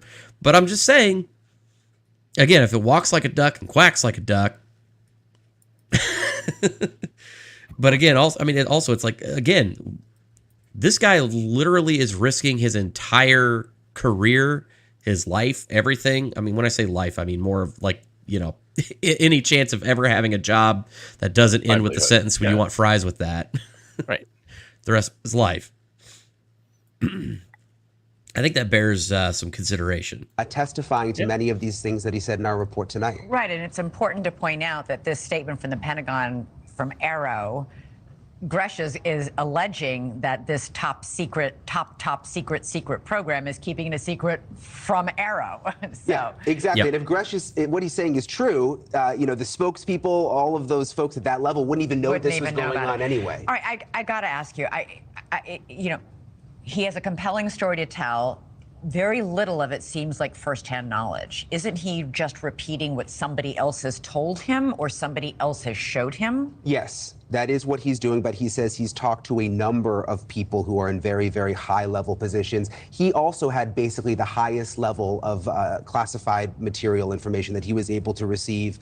We went back and checked over, his history, all of his credentials, check out completely. Unfortunately, there's in addition, a couple people have come forward publicly to vouch for him, people who are high ranking. They have. And this article first came out this morning, and I think it's interesting that, there hasn't been any sort of effort to discredit what he has said either from the Defense Department. So interesting. So what happens, and have we had any reaction, by the way, from members of Congress who have been taking this seriously in the last couple of years? We've seen congressional hearings. We've seen NASA's hearing just about a week ago on UFOs or UAPs, whatever you prefer to call them.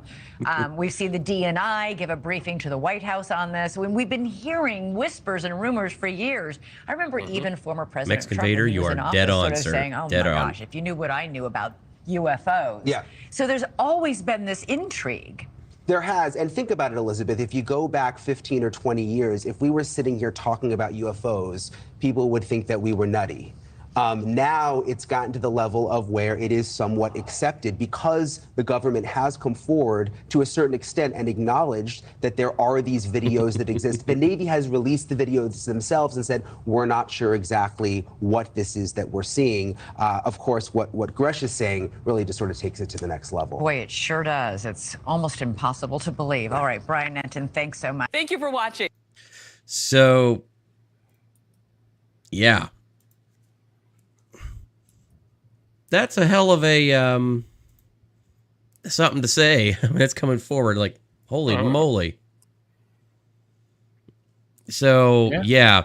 Mexican Vader did bring up a very important point. I don't want to gloss over this. So that means that if he's suicided via CIA, Clintons, etc., it adds to his validity. At this point, he's a martyr. Abso-freaking-lutely. Right. So, again, it's the same situation that happened in '89 with Bob Lazar. Lazar was, I mean, for all intents and purposes, he had access to these programs. He had all this information. He had actually taken people out there and done a lot to leave behind as much information as he could, that not only did he exist and that he worked for this project, but that if he did, I mean, he basically was like, look, if I disappear, I want people to know what I was working on and what was going on. Right. And then suddenly, yeah, he goes forward in '89 with KLAS and George Knapp breaking his story to the world, fearing for his life. Funny about that, not the whole reason why he was started being excluded from the program was because he didn't know his wife was boinking a flight instructor. Apparently, as a prerequisite to the job, you have to have a stable home life, and his phones were all tapped, and he didn't know that his wife was having an affair. So when they stopped basically letting him come to work, he didn't know why, and he thought that he was going to die. So that's whenever he came forward with his story, and then found out after the fact in the debriefing room, whenever he was basically being told that he was fired and that they were going to ruin his life for the rest of his life, they told him, like, yeah, we can't kill you. It would make your story too much more credible. I'm like, okay, funny thing to say on a first date, but great. All right, this is off to a good start. But yeah, so Puck's Child, good to see you. Thank you for joining in. I don't think I've seen you around before. Please definitely stay a while, enjoy the show, and we appreciate having you here. Real quick, so it says. And that should worry people, the fact that now the Gov is making a big noise about UFOs. Oh, yes, indeed. AP says at Mexican Vader, not enough underage girls for the Clintons to... Oh, come on. I should have known. I mean, you're not wrong. You're not wrong. Epstein didn't kill himself. Oh, sorry.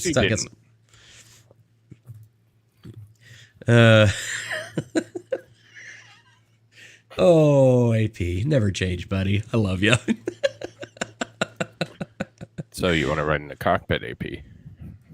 Ow, ow. We're close. Come on over.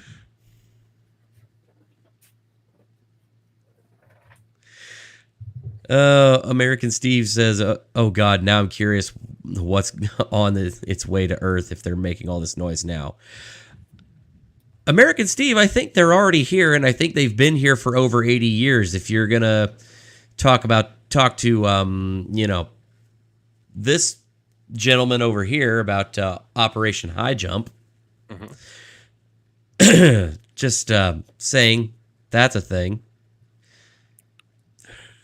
No, I think for sure they've been here for quite some time. Oh, yeah.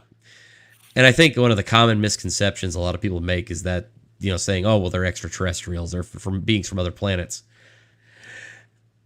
I don't think so.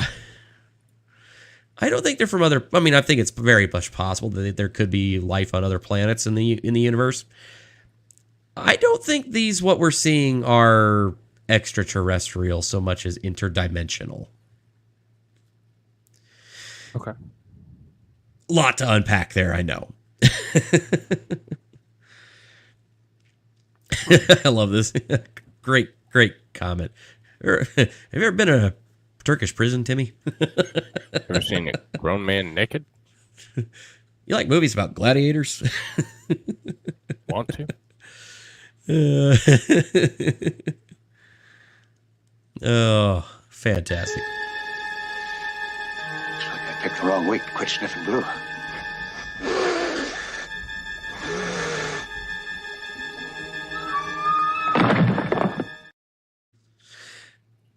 I can never not break out that clip. All right. Dazzer, hey, how you doing, Dazzer? Good to see you. So the Chinese just want to know. Oh, no. I'm sorry, that's my contingent.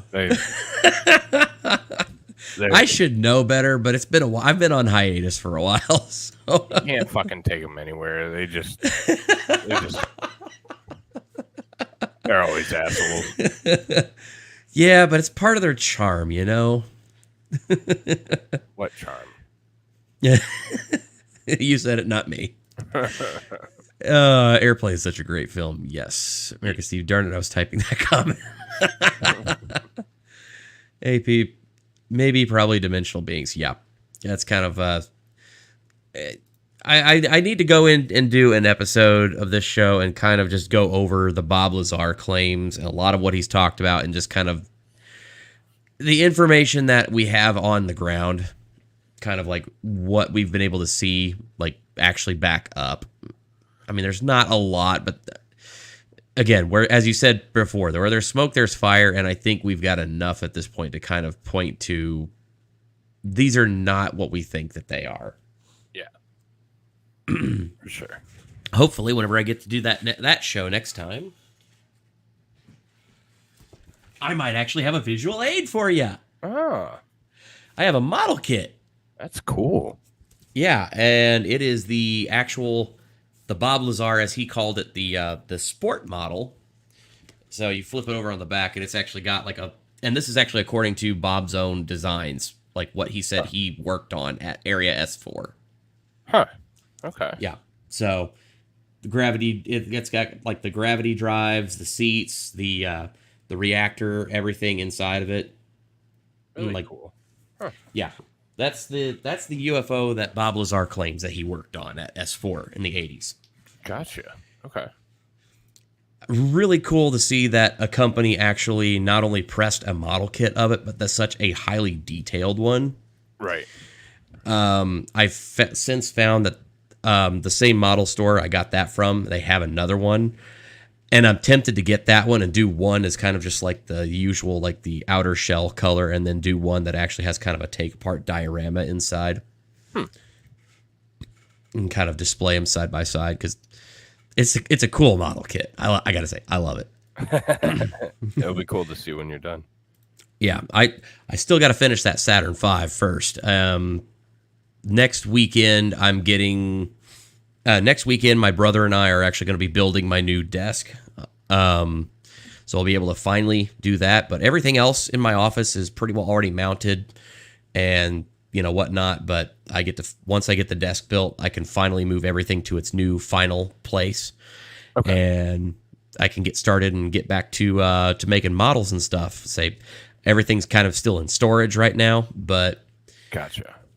Soon. Okay. Say hopefully get to rejoin you guys for some Friday night fun here before long if y'all have me back. Oh, absolutely. So, yeah. But anyway, picking back up kind of where we left off there. So I want to make to kind of bring this over here so that way folks can actually see it. Whoopsie. Present. So this is the website, The Debrief. This is actually Leslie Kean and Ralph Blumenthal's website, and they're kind of like their own little news agency. So Leslie Kean was the one who broke the New York Times story. We just saw her in the clip from News Nation. So yeah, this is The Debrief is her news agency, and so this is actually from The Debrief, with like a full write-up of everything about David Grush that we know of right now. So I'm going to go ahead and it's actually, it's a little bit of a read, but we can cover it fairly quickly. Okay. And then after that, we've got our final topic of the night, which is going to be the McGuire memo. Okay. So let's go ahead and just power through this one here, and then we can get to the crown jewel of tonight's show. I'm going to try to keep this one right at or just a little over 2 hours. I'm not going to try and go too long tonight. Oh, okay. I say we're at 1 hour 42, so we're actually doing really good. Yeah. So we're moving on a little bit. Good clip. Yeah, and for anybody that's seen me sipping out of this, yeah, I found this at Five Below, or not Five, was it Five? Yeah, Five Below. It's a pineapple cup that has a little straw and got some fruit punch Crystal Light in there right now, but it's like, I just saw that. We were walking around and my wife goes, "Oh, with your YouTube channel, you've got to get the pineapple thing and drink out of that on stream." I'm like, "Oh, hell yes, I'm doing that." Absolutely. Yeah. I know. I'm embracing the total, dumb streamer thing. I love it. All right. A former intelligence official turned whistleblower has given Congress and the intelligence community inspector general extensive classified information about deeply covert programs that he says possess retrieved, intact, and partially intact craft of non-human origin. Not very specific, non-human. They don't know whose it is. Yeah. Allegedly.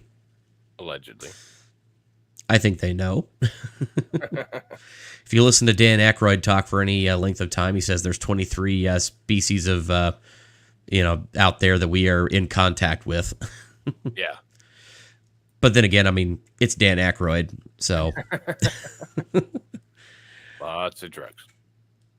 Allegedly. The information, he says, has been illegally withheld from Congress, and he filed a complaint alleging that he has suffered illegal retaliation for his confidential disclosures reported here for the first time. Other intelligence officials, both active and retired, with knowledge of these programs through their work in various agencies, have independently provided similar corroborating information both on and off the record. The whistleblower, David Charles Grush, 36, a decorated former combat officer in Afghanistan, is a veteran of the National Geospatial Intelligence Agency, NGA, and the National Reconnaissance Office, NRO. He served as the reconnaissance officer's representative to the to the Unidentified Aerial Phenomena Task Force from 2019 to 2021. So he's been in deep. Okay. From late 2021 to July of 2022, he was the NGA's co-lead for UAP analysis and its representative to the task force. I still kind of find it a little galling that this guy's the same age as me, and yet... Dude, I sell insurance.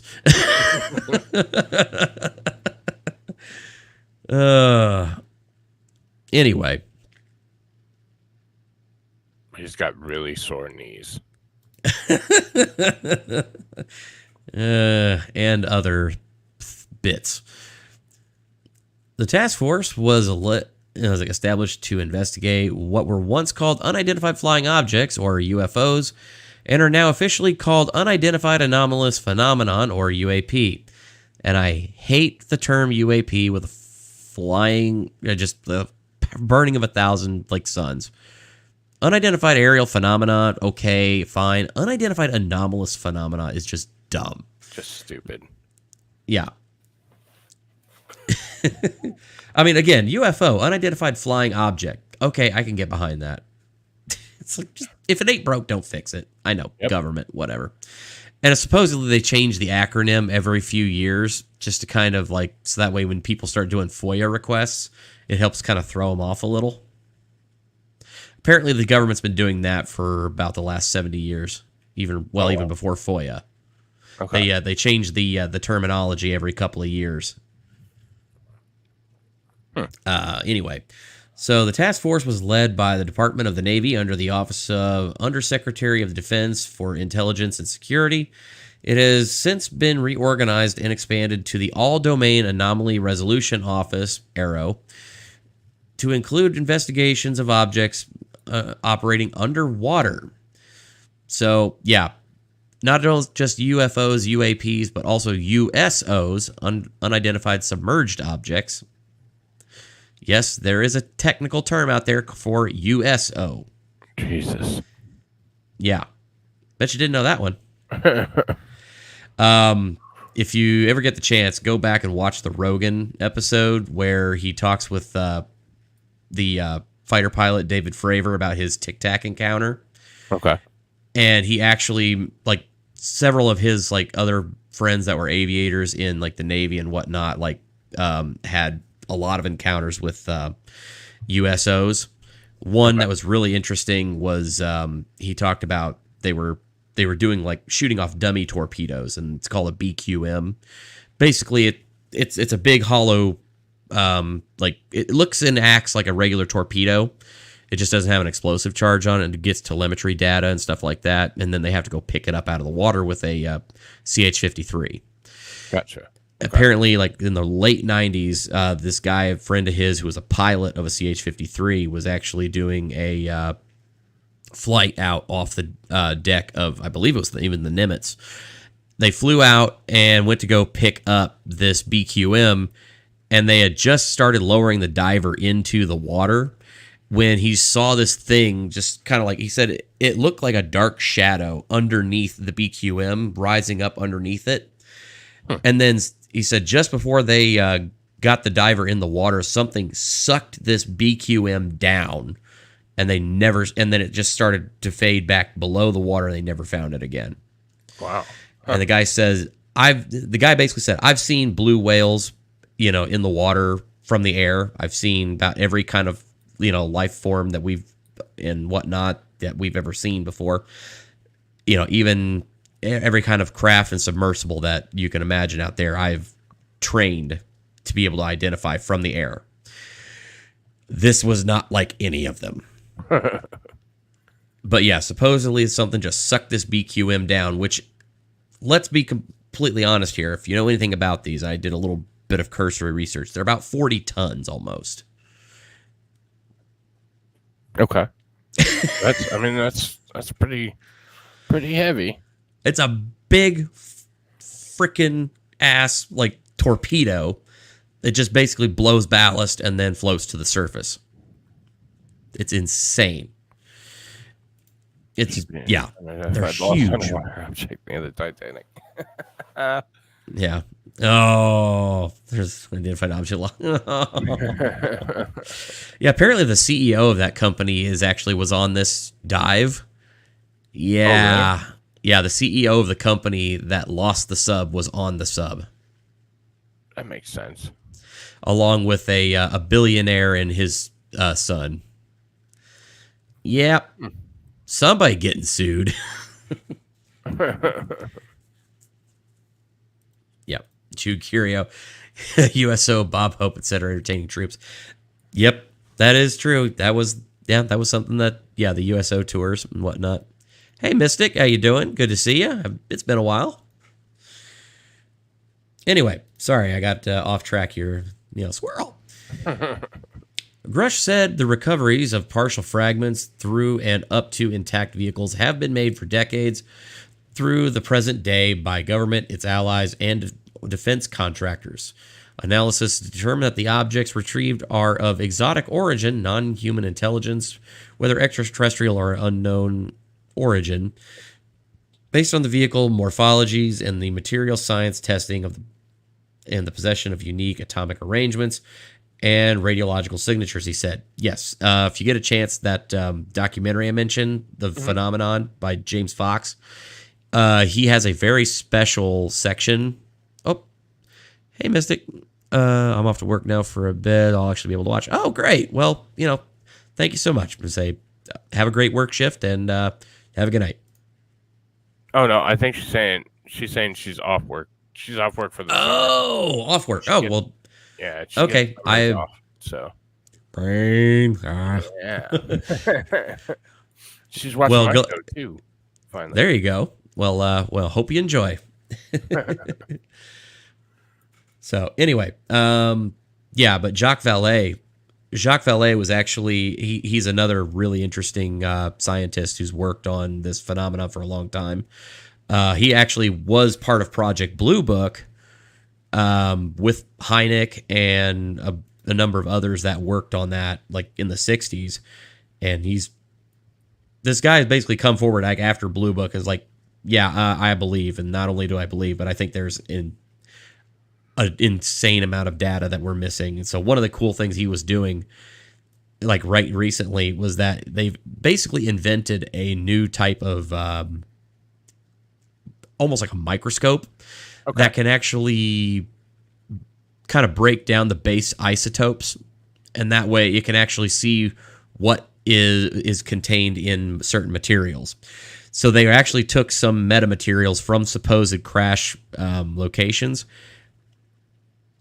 The isotopes, they said like there are like 87 isotopes or something like that we know of on our periodic table. He said that the isotopes in the materials, there are over 285 isotopes that are unidentified in these materials. Okay. 285 unidentified isotopes, but what's insane is that the other things on the the other elements on the periodic table on there, they are refined to such a pure state that even our material science cannot produce anything that pure. That's odd. Yeah. Wow. Jacques Vallée has got some interesting research on the subject. Highly recommend looking at it. He does a good breakdown of it in The Phenomenon by James Fox, that documentary. I can't recommend it enough. It's actually very entertaining as well. Okay. Yeah. In filing his complaint, Grush is represented by a lawyer who served as the original Intelligence Community Inspector General, ICIG, so somebody pretty respected. We're not talking about prosaic origins or identities, Grush said. Referencing material or information he provided Congress and the current ICIG, the material includes intact and partially intact vehicles. In accordance with protocols, Grush provided the Department of Defense, Defense Office of Pre-Publication and Security Review at the Department of Defense with the information that he intended to disclose to us. His on-the-record statements were all cleared for open publication on April 4th and April 6th, 2023 in documents provided to us. I do want to make another little side note here. Something interesting. So the guy that is representing him as his lawyer, the former Intelligence Community Inspector General, he's a private lawyer now. Okay. The law firm that this guy works for basically just said, hey, we need to distance ourselves for this. So this guy actually quit. So this guy who was the informer intelligence community inspector general quit the law firm he was working at and started his own independent law firm just so he could represent this guy, David Grush. Huh. Okay. Yeah. Like I said, I've been doing some deep dive research on this topic for a while now. That's kind of just been something that was interesting to me. That this guy left his job and started his own company just to represent this guy. Right. All right. In accordance with protocols, Grush provided the defense office. Oh, I already wrote that. Grush's disclosures and those of non-public witnesses under new protective provisions in the latest defense appropriations bill signal a growing determination by some in the government to unravel a colossal enigma with national security implications that has bedeviled the military and tantalized the public going back to World War II and beyond. For many decades, the Air Force carried out a disinformation campaign to discredit reported sightings of unexplained objects, Project Blue Book, Project Sign, etc. Now, with 2 public hearings and many classified briefings under his belt, Congress is pressing for answers. Carl E. Nell, a recently retired Army colonel and current aerospace executive who was the Army's liaison for the UAP task force from 2021 to 2022 and worked with Grush there, characterizes Grush as beyond reproach. Christopher Mellon, who spent nearly 20 years in the U.S. intelligence community and served as the Deputy Assistant Secretary of Defense for Intelligence, also part of the CIA, has worked with Congress for years on unidentified aerial phenomena.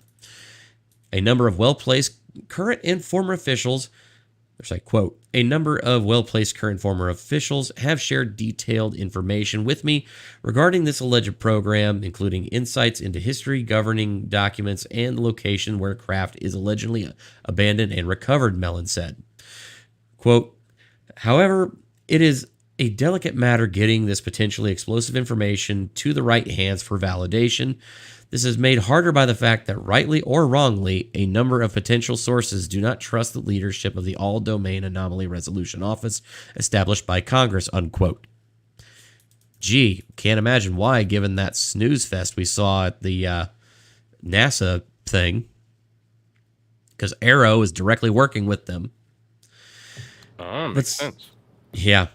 But some insiders are now willing to take the risk of coming forward for the first time with knowledge of these recovery programs. Jonathan Gray is a generational officer for the United States intelligence community with a top secret clearance who currently works for the National Air and Space Intelligence Command Center, NASIC, where the analysis of UAP has been its focus. Previously, he has experience serving private aerospace and Department of Defense Special Directive Task Force. These non-human intelligence phenomenon is real. We're not alone, Gray said. Retrievals of this kind are not limited to the United States. This is a global phenomenon, and yet a global solution continues to elude us. At a National Geospatial Intelligence Agency, Grush served as a Senior Intelligence Capabilities Integration Officer, cleared at the top secret compartmented information level, and was the agency's senior technical advisor for unidentified aerial phenomenon analysis, transmedium issues from 2016 to 2021. Transmedium issues. That is a very important thing to note because transmedium craft is kind of what's been talked about here. So these are talking about UFOs or craft that can go from space to atmosphere to underwater without any kind of noticeable transition and can pretty much defy the laws of physics.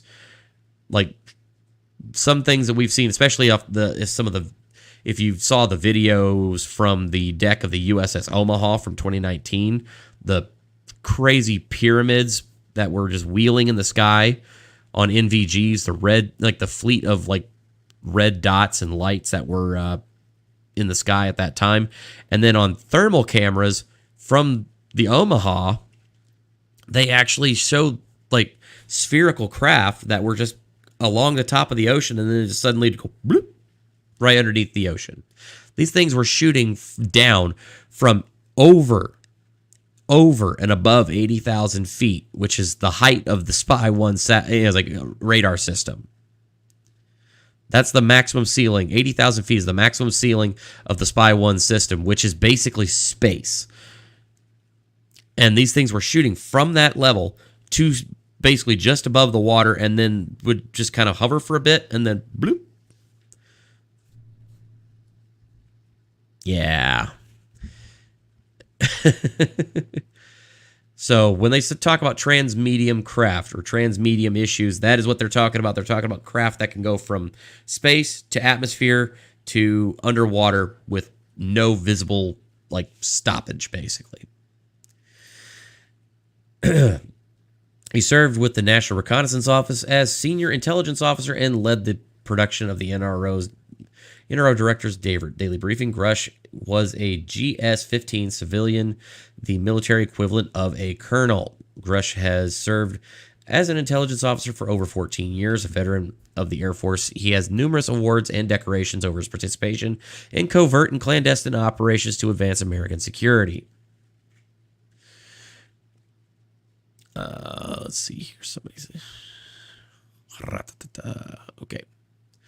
Just making sure I didn't lose too much in the chat there. All right.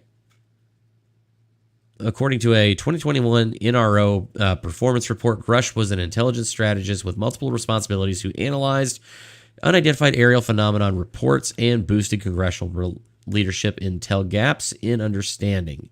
He was assessed by the Reconnaissance Office's Operations Center Deputy Director as an adept staff officer and strategist, and total force integrator with innovative solutions and actionable results. Grush prepared many briefs on unidentified aerial phenomena for Congress while in the government and helped out draft the language on UAP for the FY 2023 National Defense Authorization Act, spearheaded by Senators Kristen Gillibrand and Marco Rubio, and signed into law by President Biden on December 2022.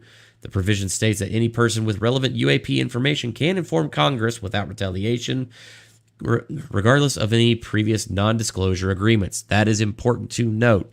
So this guy actually was very important to helping get this legislation drafted and signed into law by President Biden.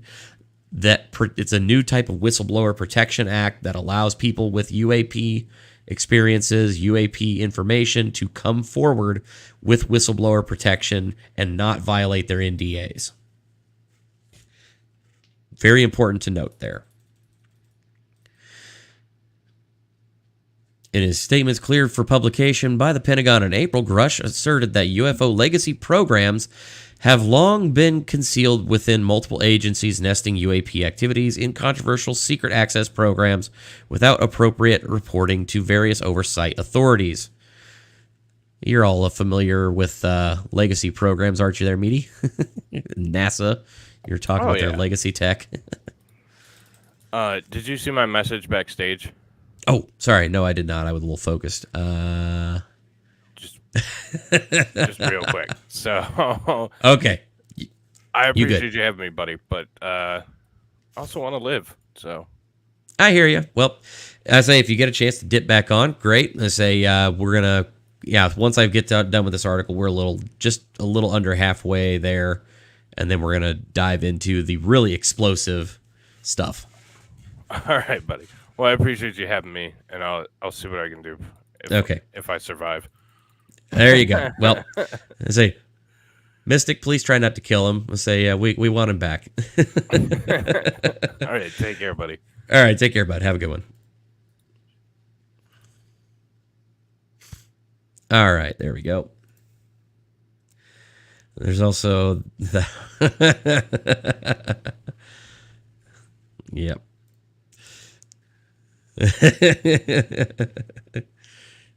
There you go.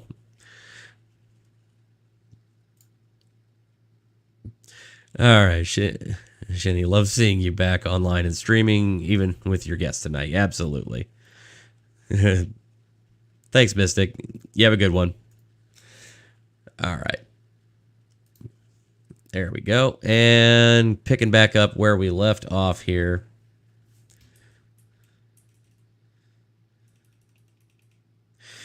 All right. He said he reported to Congress on the existence of decades-long publicly known Cold War for recovered and exploited physical material, a competition with near-peer adversaries over the years to identify UAP crashes, landings, and to retrieve the materials for exploitation, reverse engineering to garner asymmetric national defense advantages.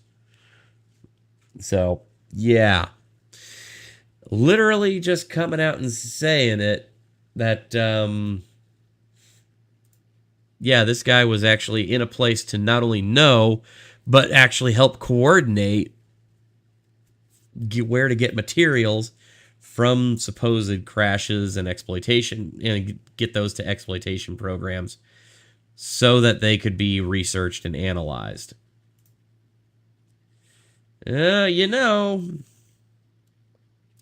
Sounding to me, again, this is from the debrief. This is somebody putting this out there. This is Leslie Keene and those, I mean, that actually have done their reporting, have done their vetting, and they have actually gone to a lot of trouble to vet this guy before they ever make any kind of claim that this, or to even put this guy forward.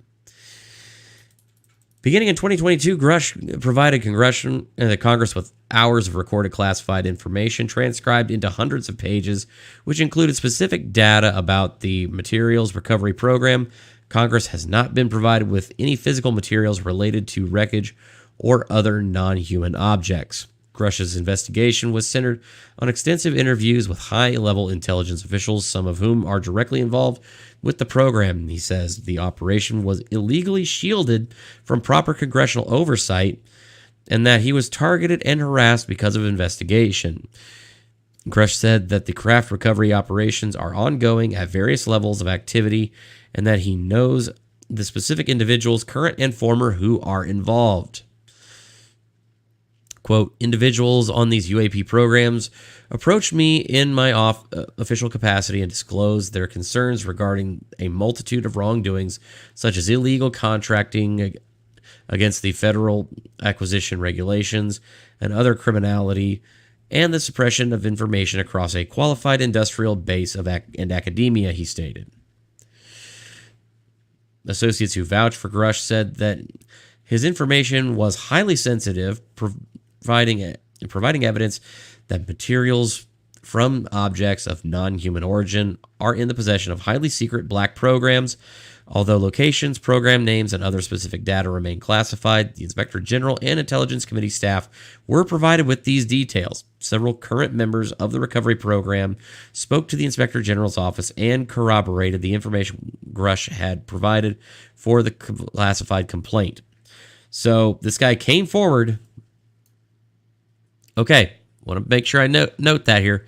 So this guy came forward, and several current members of the recovery program spoke to the Inspector General's office and corroborated the information Grush had provided for the classified complaint.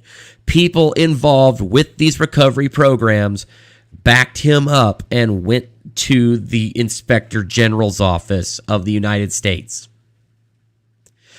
Hello, McFly, are you listening? Grush left the government on April 7, 2023, in order, he said, to advance government accountability through public awareness. He remains well supported within intelligence circles, and numerous sources have vouched for his credibility. His assertion concerning the existence of a terrestrial arms race occurring sub rosa over the past 80 years focuses on reverse engineering technologies of unknown origins is fundamentally correct, as is the indisputable realization that at least some of these technologies of unknown origin derive from non-human intelligence, said Carl Nell, the retired Army colonel who worked with Grush on the UAP task force. In 2022 performance evaluation, Laura A. Potter, Deputy Chief of Staff for Intelligence Headquarters, Department of the Army, described Nell as an officer with the strongest possible moral compass. Yeah, we got quite a bit left here to go. I know this is a lot, and it can be a little dry, but I do want to get through this as quickly as I can, and then we're going to hit the saucy stuff. So again, I appreciate you guys all hanging with me. I'm going to try and get through this stuff as quickly as I can so we can get to the real juicy bits, because that's, I know, what y'all want to see. And trust me, it's a banger. So yeah, just hang tight. If you haven't already hit that like button, please do that for me. And let's keep going. Grush is represented by Charles McCullough III, senior partner of the Compass Rose Legal Group in Washington, and the original Inspector General of the intelligence community, confirmed by the U.S. Senate in 2011. At that time, McCullough reported directly to the then Director of National Intelligence, James R. Clapper, and oversaw intelligence officers responsible for audits, inspections, and investigations. In May 2022, McCullough filed a disclosure of urgent concerns complaint of reprisal on behalf of Grush with the ICIG about detailed information that Grush had gathered beginning in 2019 while working for the UAP task force. An unclassified version of the complaint provided to us states that Grush has is a direct knowledge that UAP-related classified information has been withheld / or concealed from Congress by elements of the intelligence community, quote, to purposely and intentionally thwart legitimate congressional oversight of the UAP program, unquote. All testimony Grush provided for the classified complaint was provided under oath. According to the unclassified complaint, in January 2021, Grush had confidentially provided classified information to the Department of Defense Inspector General concerning the withholding of UAP-related information from Congress. He believed that his identity and the fact that he had provided testimony were disclosed to individuals and or entities within the Department of Defense and the intelligence community outside the IG's office. He did not allege that this information was improperly disclosed by any member of that office. As a result, Grush suffered months of retaliation and reprisals related to these disclosures beginning in 2021. He asked that details of these reprisals be withheld to protect the integrity of the ongoing investigation. The Intelligence Community Inspector General found his complaint credible and urgent in July 2022. According to Grush, a summary was immediately submitted to the Director of National Intelligence, Avril Haines, the Senate Select Committee on Intelligence, and the House Permanent Select Committee on Intelligence.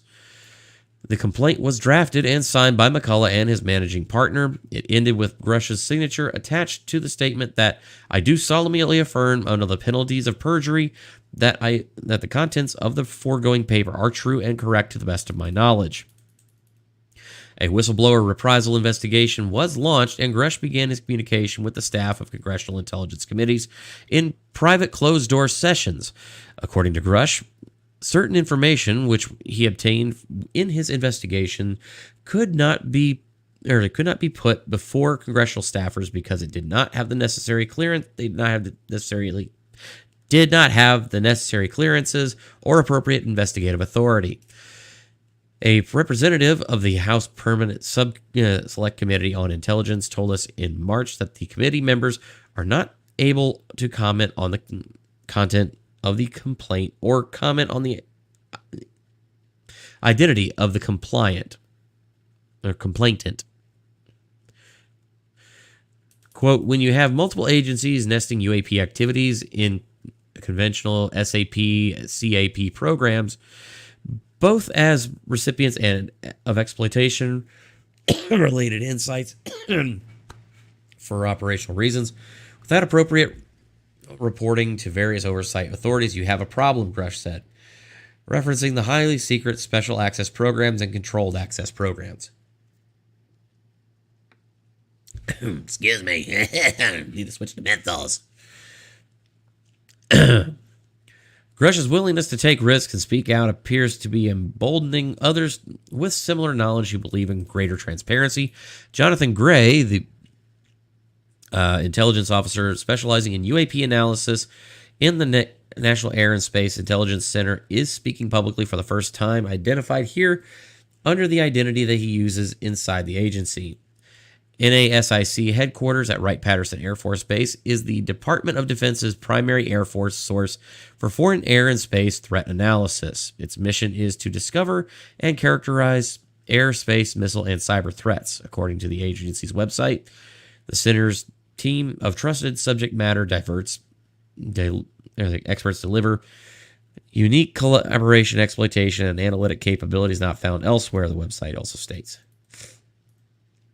Gray said that such immense capabilities are not merely relegated to the study of the prosaic.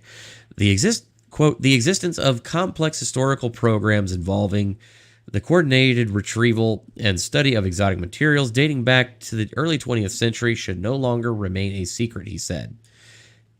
The majority of retrieved foreign exotic materials have a prosaic terrestrial explanation and origin, but not all, and any number higher than 0 in this category represents an undeniably significant statistical percentage, unquote. It is unusual for the Air Force, for an Air Force insider to come forward, as the Air Force has been less forthcoming than other agencies with regards to UAP. Quote, a vast array of our most sophisticated sensors, including space-based platforms, have been utilized by different agencies, typically in triplicate, to observe the accurately identify the out-of-this-world nature, performance, and design of these anomalous machines, which are then determined not to be of earthly origin, Gray said, unquote.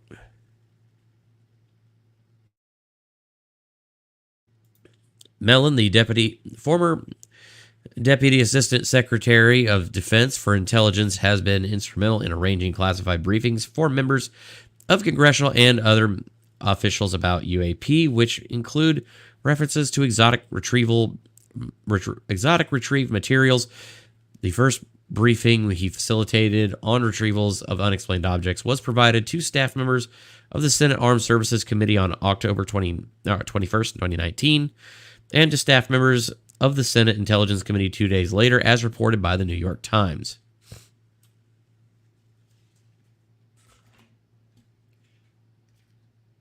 Sorry, I was looking for something really quick. It's not there. Never mind. The old nose is getting stuffy. All right, we're getting there. Mellon says that once the members of Congress gain greater awareness of the information provided to their staff and the Inspector General, they will be in a better position to quickly determine the truth if they have the will to do so. Sorry. This is an unprecedented oversight challenge for the committees, but I believe we have leaders in Congress who are up to the task, Mellon said. Classified briefings are often presented for Jonathan Gray and his team at NASIC. Quote, high-level classified briefing materials exist in which real-world scenarios involving UAP, as evidenced by historical examples, are made available to intelligence personnel on a need-to-know basis, unquote, he told us. Quote, I have been the recipient of such briefings for almost a decade, unquote. The National Defense Authorization Act for FY 2023 tasked the Secretary of Defense, in consultation with the Director of National Intelligence, with establishing for the first time a secure mechanism for the authorized reporting of sensitive information to defense channels. In addition, the legislation asks for reporting on material retrieval, material analysis, reverse engineering research and development involving unidentified anomalous phenomena currently and going back decades.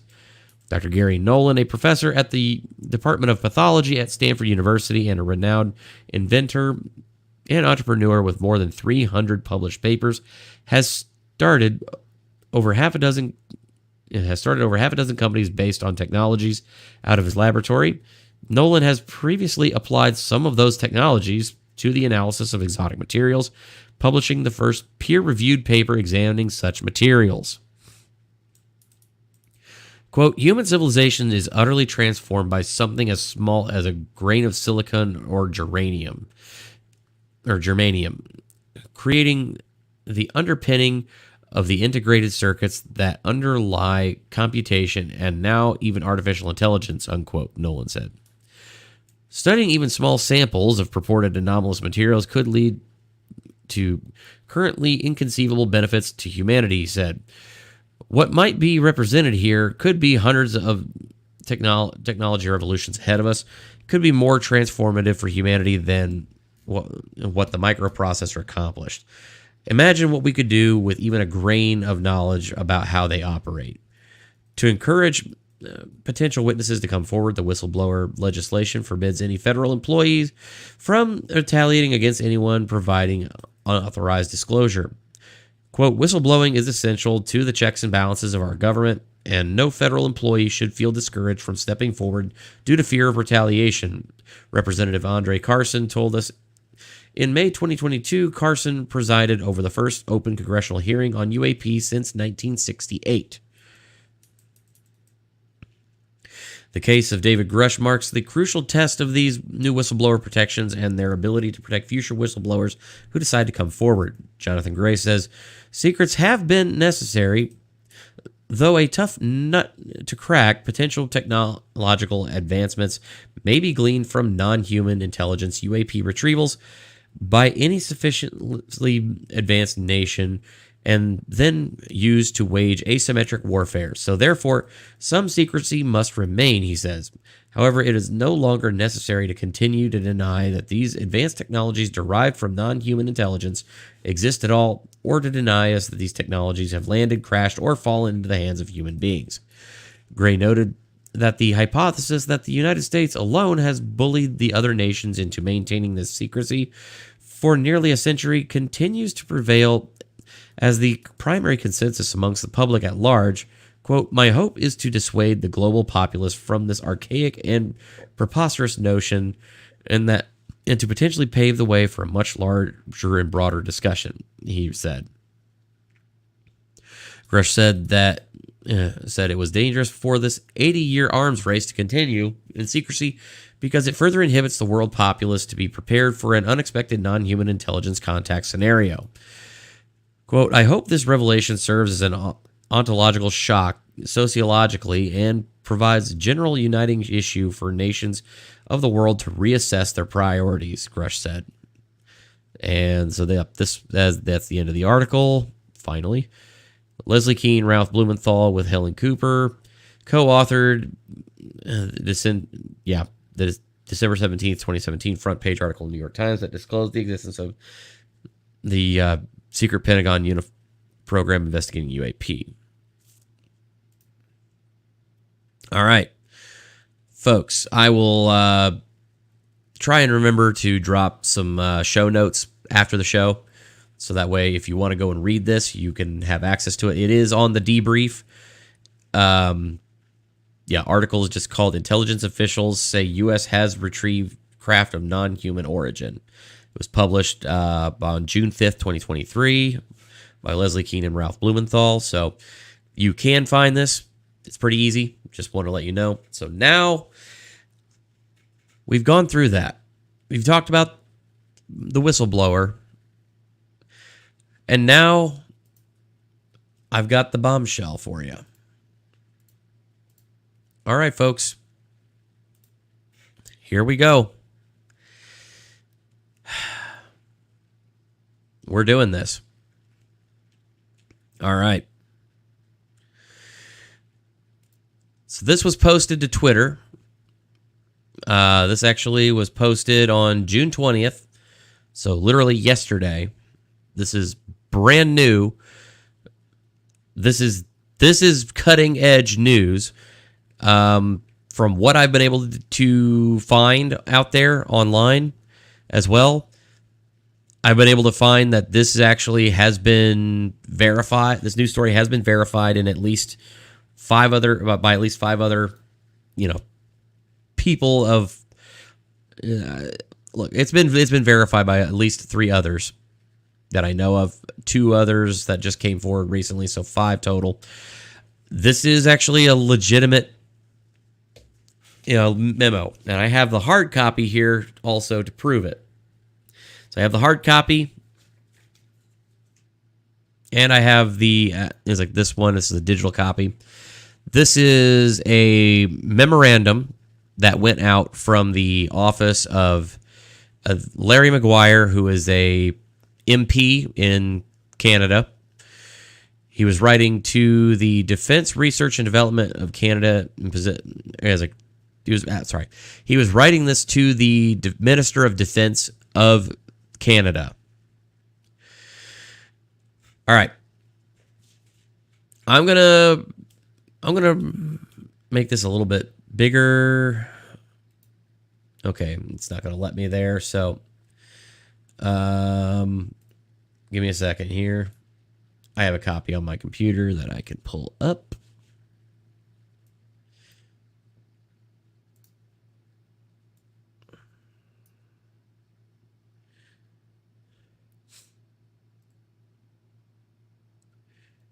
Whoop.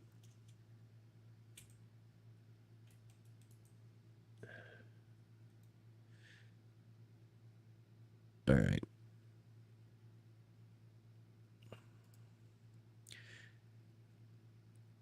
Open in location. Okay, there we go. So I'm going to go ahead and stop that screen, present. So it's actually going to go to my computer window here. I can actually embiggen that so you guys can read it as well.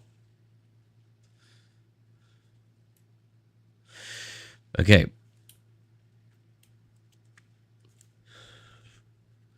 Here we go. Buckle up, folks. So, March 22nd, 2023. This is again from MP Larry McGuire, a conservative MP. RE, so replied, Defense Research and Development Canada in possession of recovered UAP material.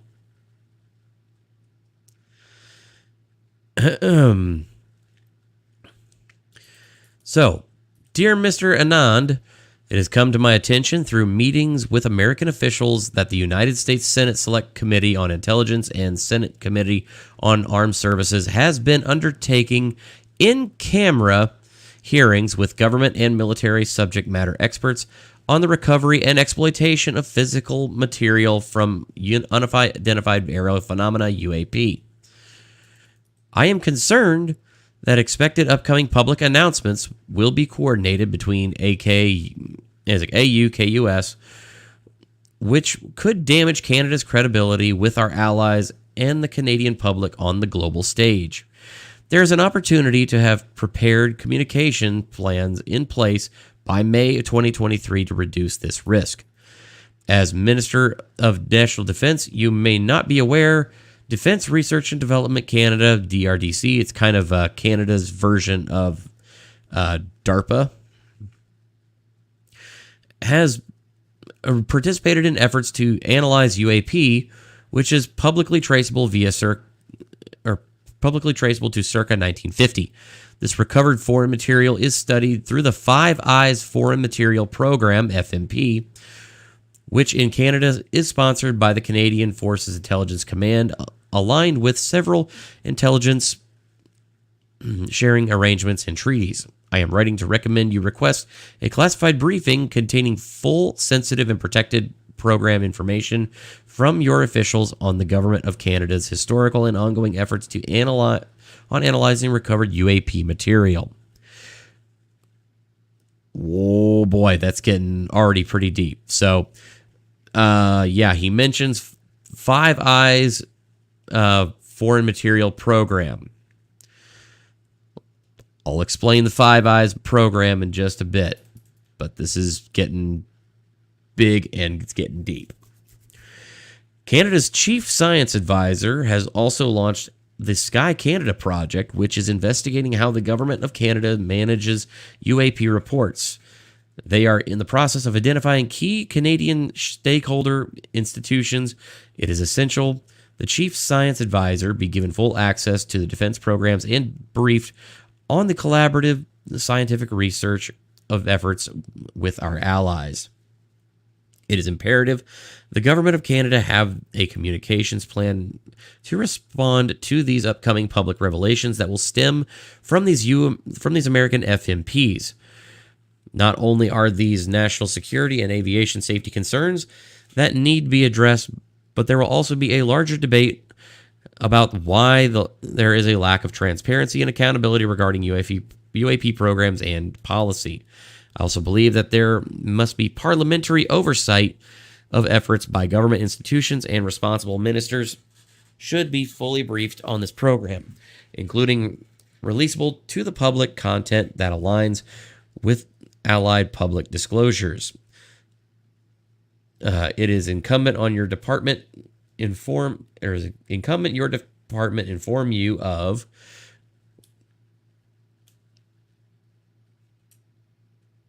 what collaborative efforts have occurred with our allies and the details of existing agreements and memorandums of understanding that govern the program and may have been coordinated through global affairs. Canada's credibility with our allies and the Canadian public must transcend politics, and I firmly believe we can work together in a bipartisan manner, regardless of the classified details of specific FMPs.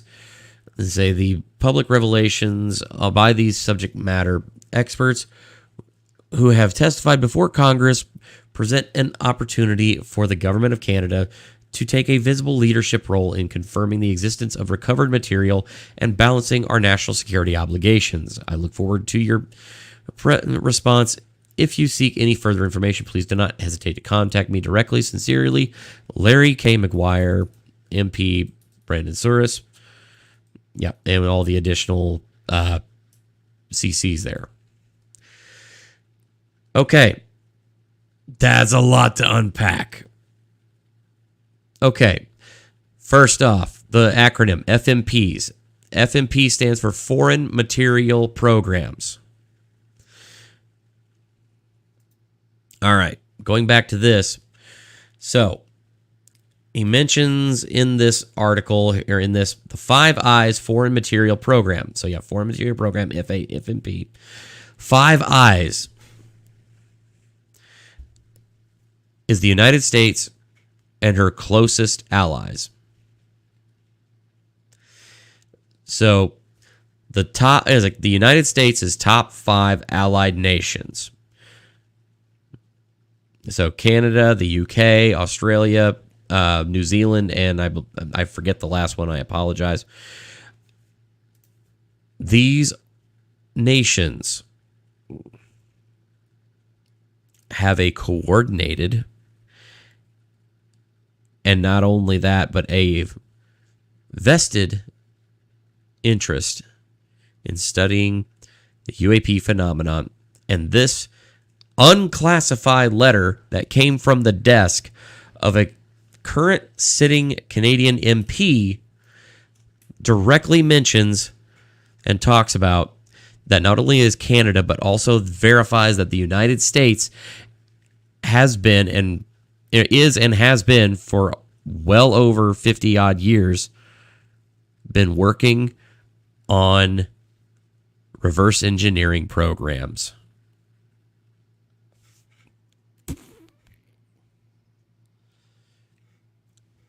This classified document, or actually this unclassified memorandum, just blew open the biggest story in our nation's history, in the world's history.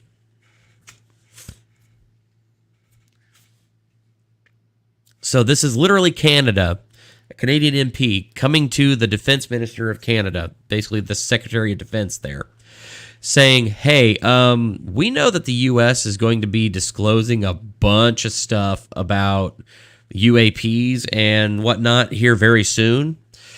And if we're not careful with how this gets put out there, if we don't have something in place to kind of, let people know what we know, or at least kind of, a way to word things, it might make Canada look bad.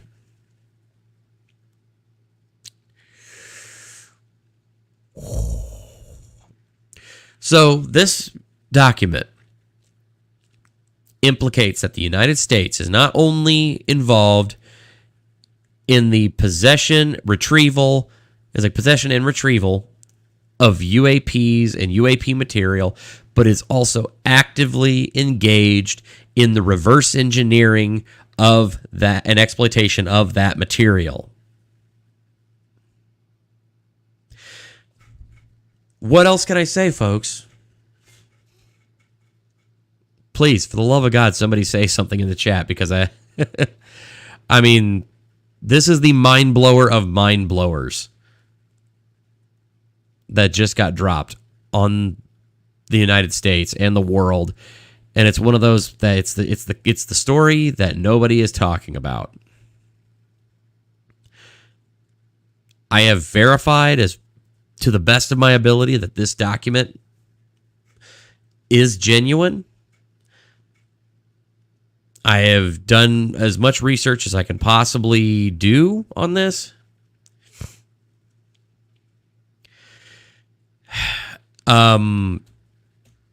Yeah, we between the whistleblower David Grush, the most recent revelations coming out of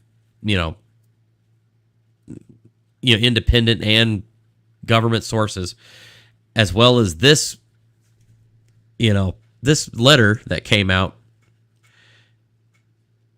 This is short of the president of the United States just walking out there going, hey everybody, UFOs are real. Oh my God. I mean, what else are you going to say? So Canada does something more than being our hat. Oh yeah. They've been doing other stuff for us. Yeah. So that's a thing.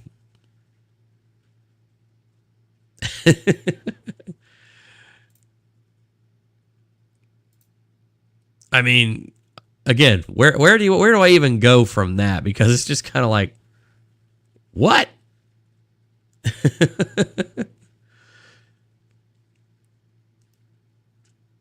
Yeah. Please, Pittsburgh.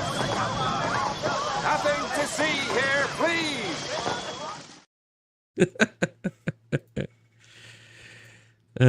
Jude, you sounded like Elvis. Oh, thank you. Thank you very much. Yeah. I have been told that I can do a good Elvis, but when I try to do it, it doesn't come out right.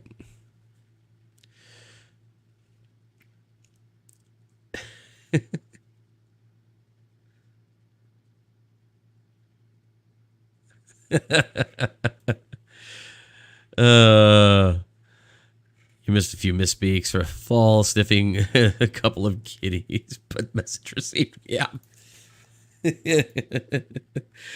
I mean, again, it's I don't even know what else to say about this, because this is literally, I mean, hey, Canada basically just whoops-a-doodled and blew the cover off the story after we have the Las Vegas encounter, after we have this new whistleblower come forward. And by all appearances, not only do the people around him actually say this guy is credible, but apparently there's information to back up that this guy actually may be what he says he is. I mean, again, eventually the truth will come out about the whole thing, but I mean, this is the biggest story in the history of our world, and nobody's talking about it. Bullshit or not?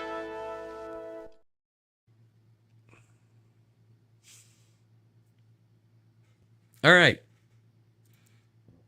folks, I got nothing else to go off of there. It's kind of a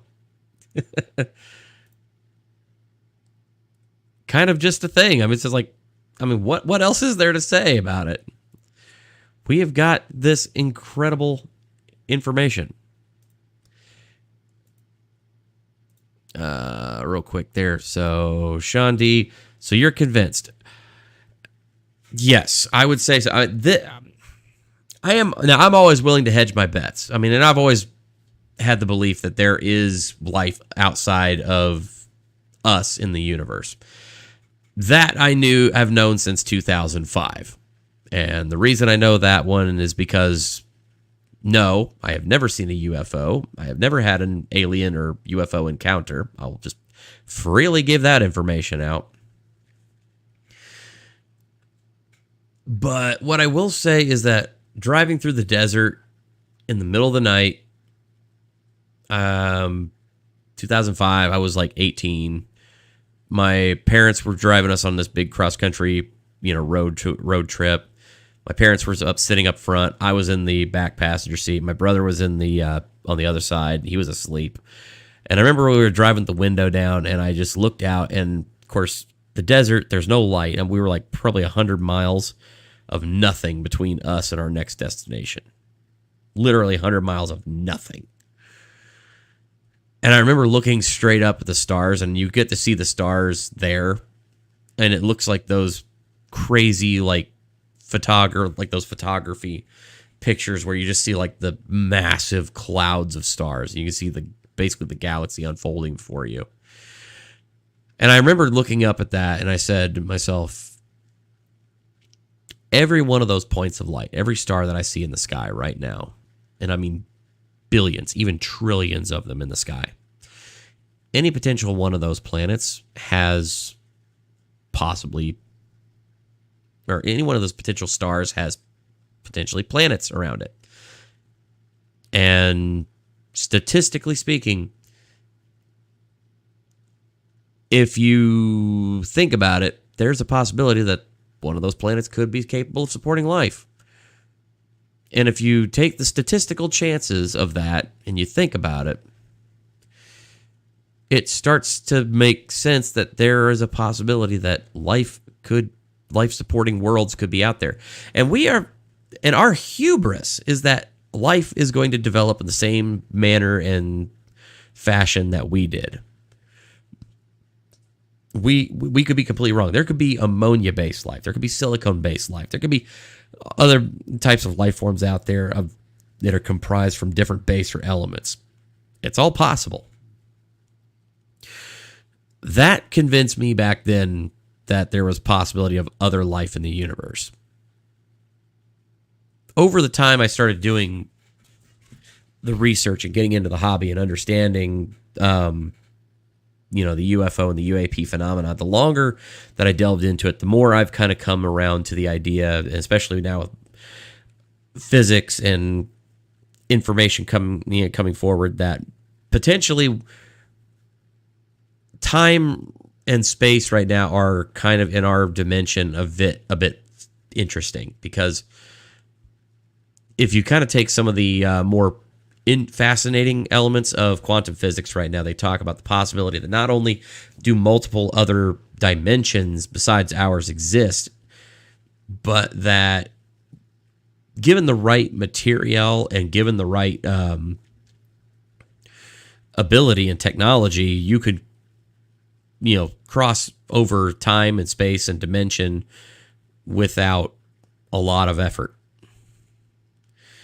And from what we have seen with the UFO and UAP phenomena, these appear to be intelligently controlled, gravity propelled, basically some kind of like a non-reactive propulsion system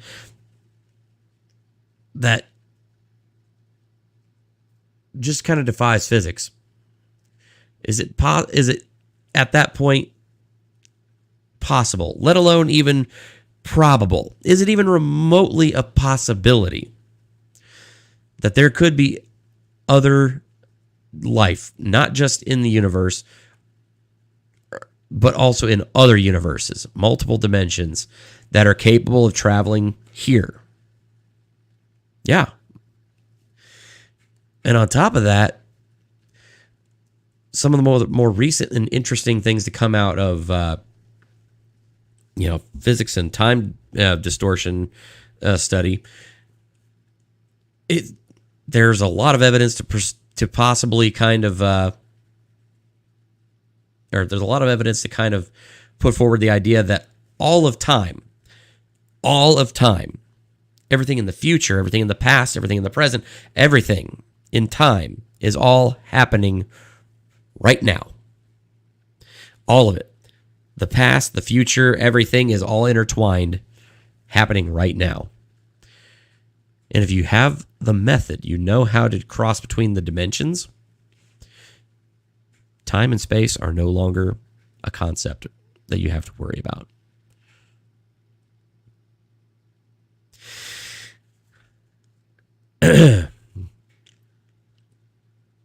So, if we have these things in our inventory, this technology basically operates as close to magic as we can possibly get in our world. So, do I believe that it exists? Yes. Do I believe that there is considerable reason that these things could possibly, be here and that they've been here for a long time? Abso-freaking-lutely. So yeah, I'm convinced. Long way to explain it, but yes, I think I'm convinced. All right, yeah, sorry, Jude, can't chat with yourself. I know, I just kind of went off on a tangent there. Mamasaurus Rex says that's because the world is focused on the Titan rescue. Yeah, kind of like why nobody's focusing on this right now. Take that back. I talk to myself sometimes. American Steve, not to mention the galaxies that you cannot see in the other stars, or the other stars you cannot see yet. Yes, absolutely. Drew says, okay, Kaiser, here's how it is. There are beings out there who will not let us get into the galaxy and infect other worlds. Well, I don't know. I don't have the smoking gun as far as that information. I can tell you that there's enough information out there to kind of make me go, there's something going on. I don't know what. I don't know who is behind it entirely. But I know our government's involved. I know they're hiding stuff from us. And now they're being caught red-handed with basically lying to us. And we're in a situation right now. It's very interesting that the tides and the winds are shifting. That people are going back to a more individualist thought process, and they finally want to just know the truth. I think that makes for exciting times. And I'm really glad to see that moving forward. Do you believe in life after love? Sorry, Randall. You got share stuck in my head. Shinny Graham, I want to believe too, if from another rock or in the sky, or if from another slider, I'm game to want to. Yep. I mean, it's interesting. We've got a very fascinating number of varied cases and whatnot. So it'll be interesting to see what comes out of it. I mean, but again, I think what the main thing that a lot of folks, let me play devil's advocate here. I know as much as I am not a man who has any love of the government, but let me just play devil's advocate here for a second.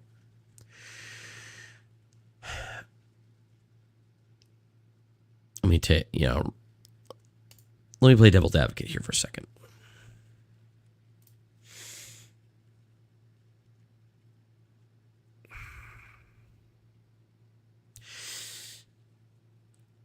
There's a very distinct possibility that, yeah, they are lying to us, that they don't want this information to get out. The question, of course, comes back to why is that?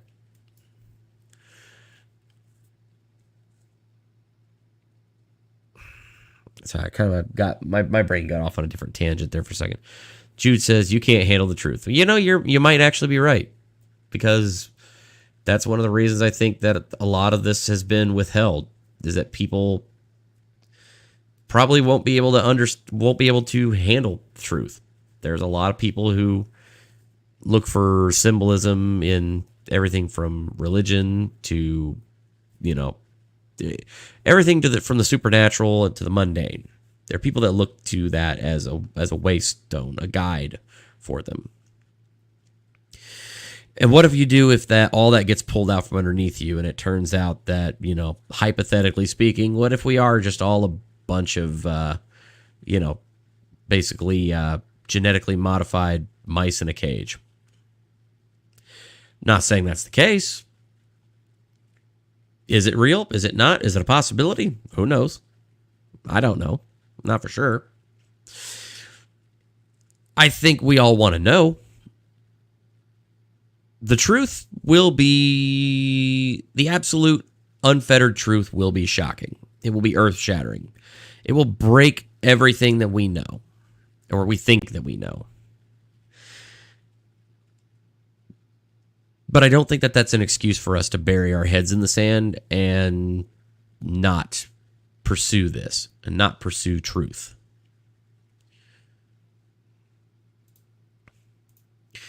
Saw one over at Quarry by Archer in Halstead, Chicago when I was 10-ish in 1965. Oh, wow.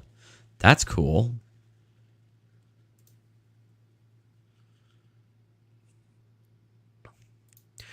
Momosaurus Rex says, Jude, you're probably right, but the ones who are able to handle the truth will be the survivors. Just look at history.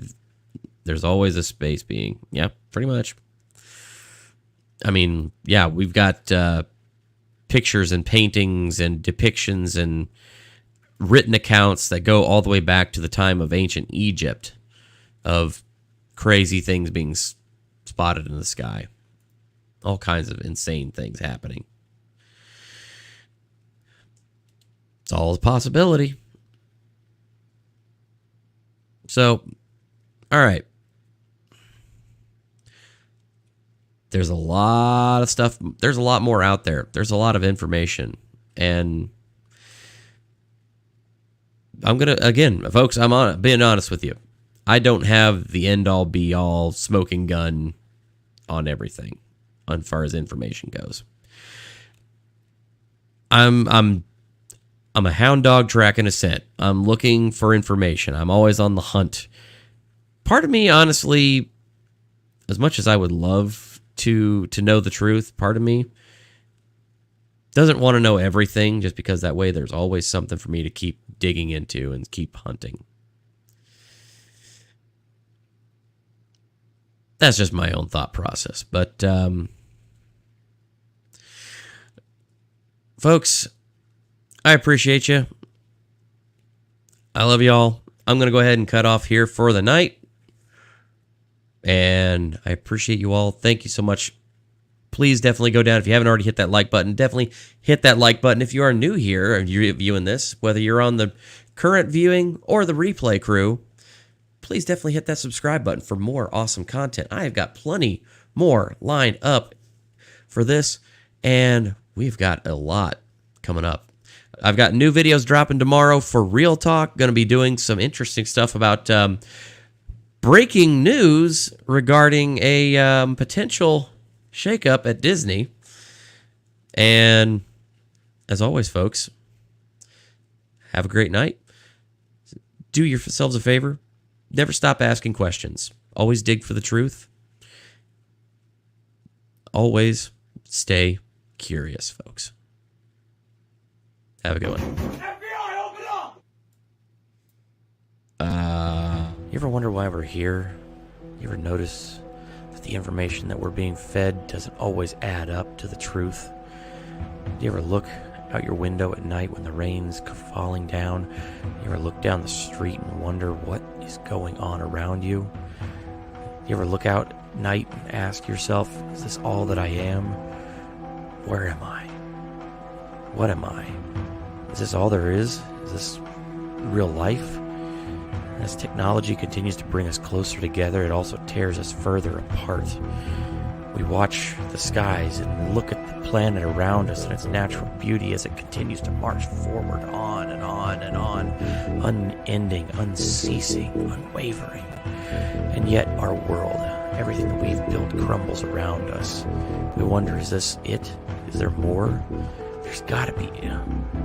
search. We want to learn. We want to understand. We want to see all that we can see, know that all that we can know. We want to look out there. We want to peek behind the veil. We want to ask the questions that nobody will answer. We want to light those fires, the sparks that ignite a curiosity in us. And we ask ourselves, what is out beyond all of that? Beyond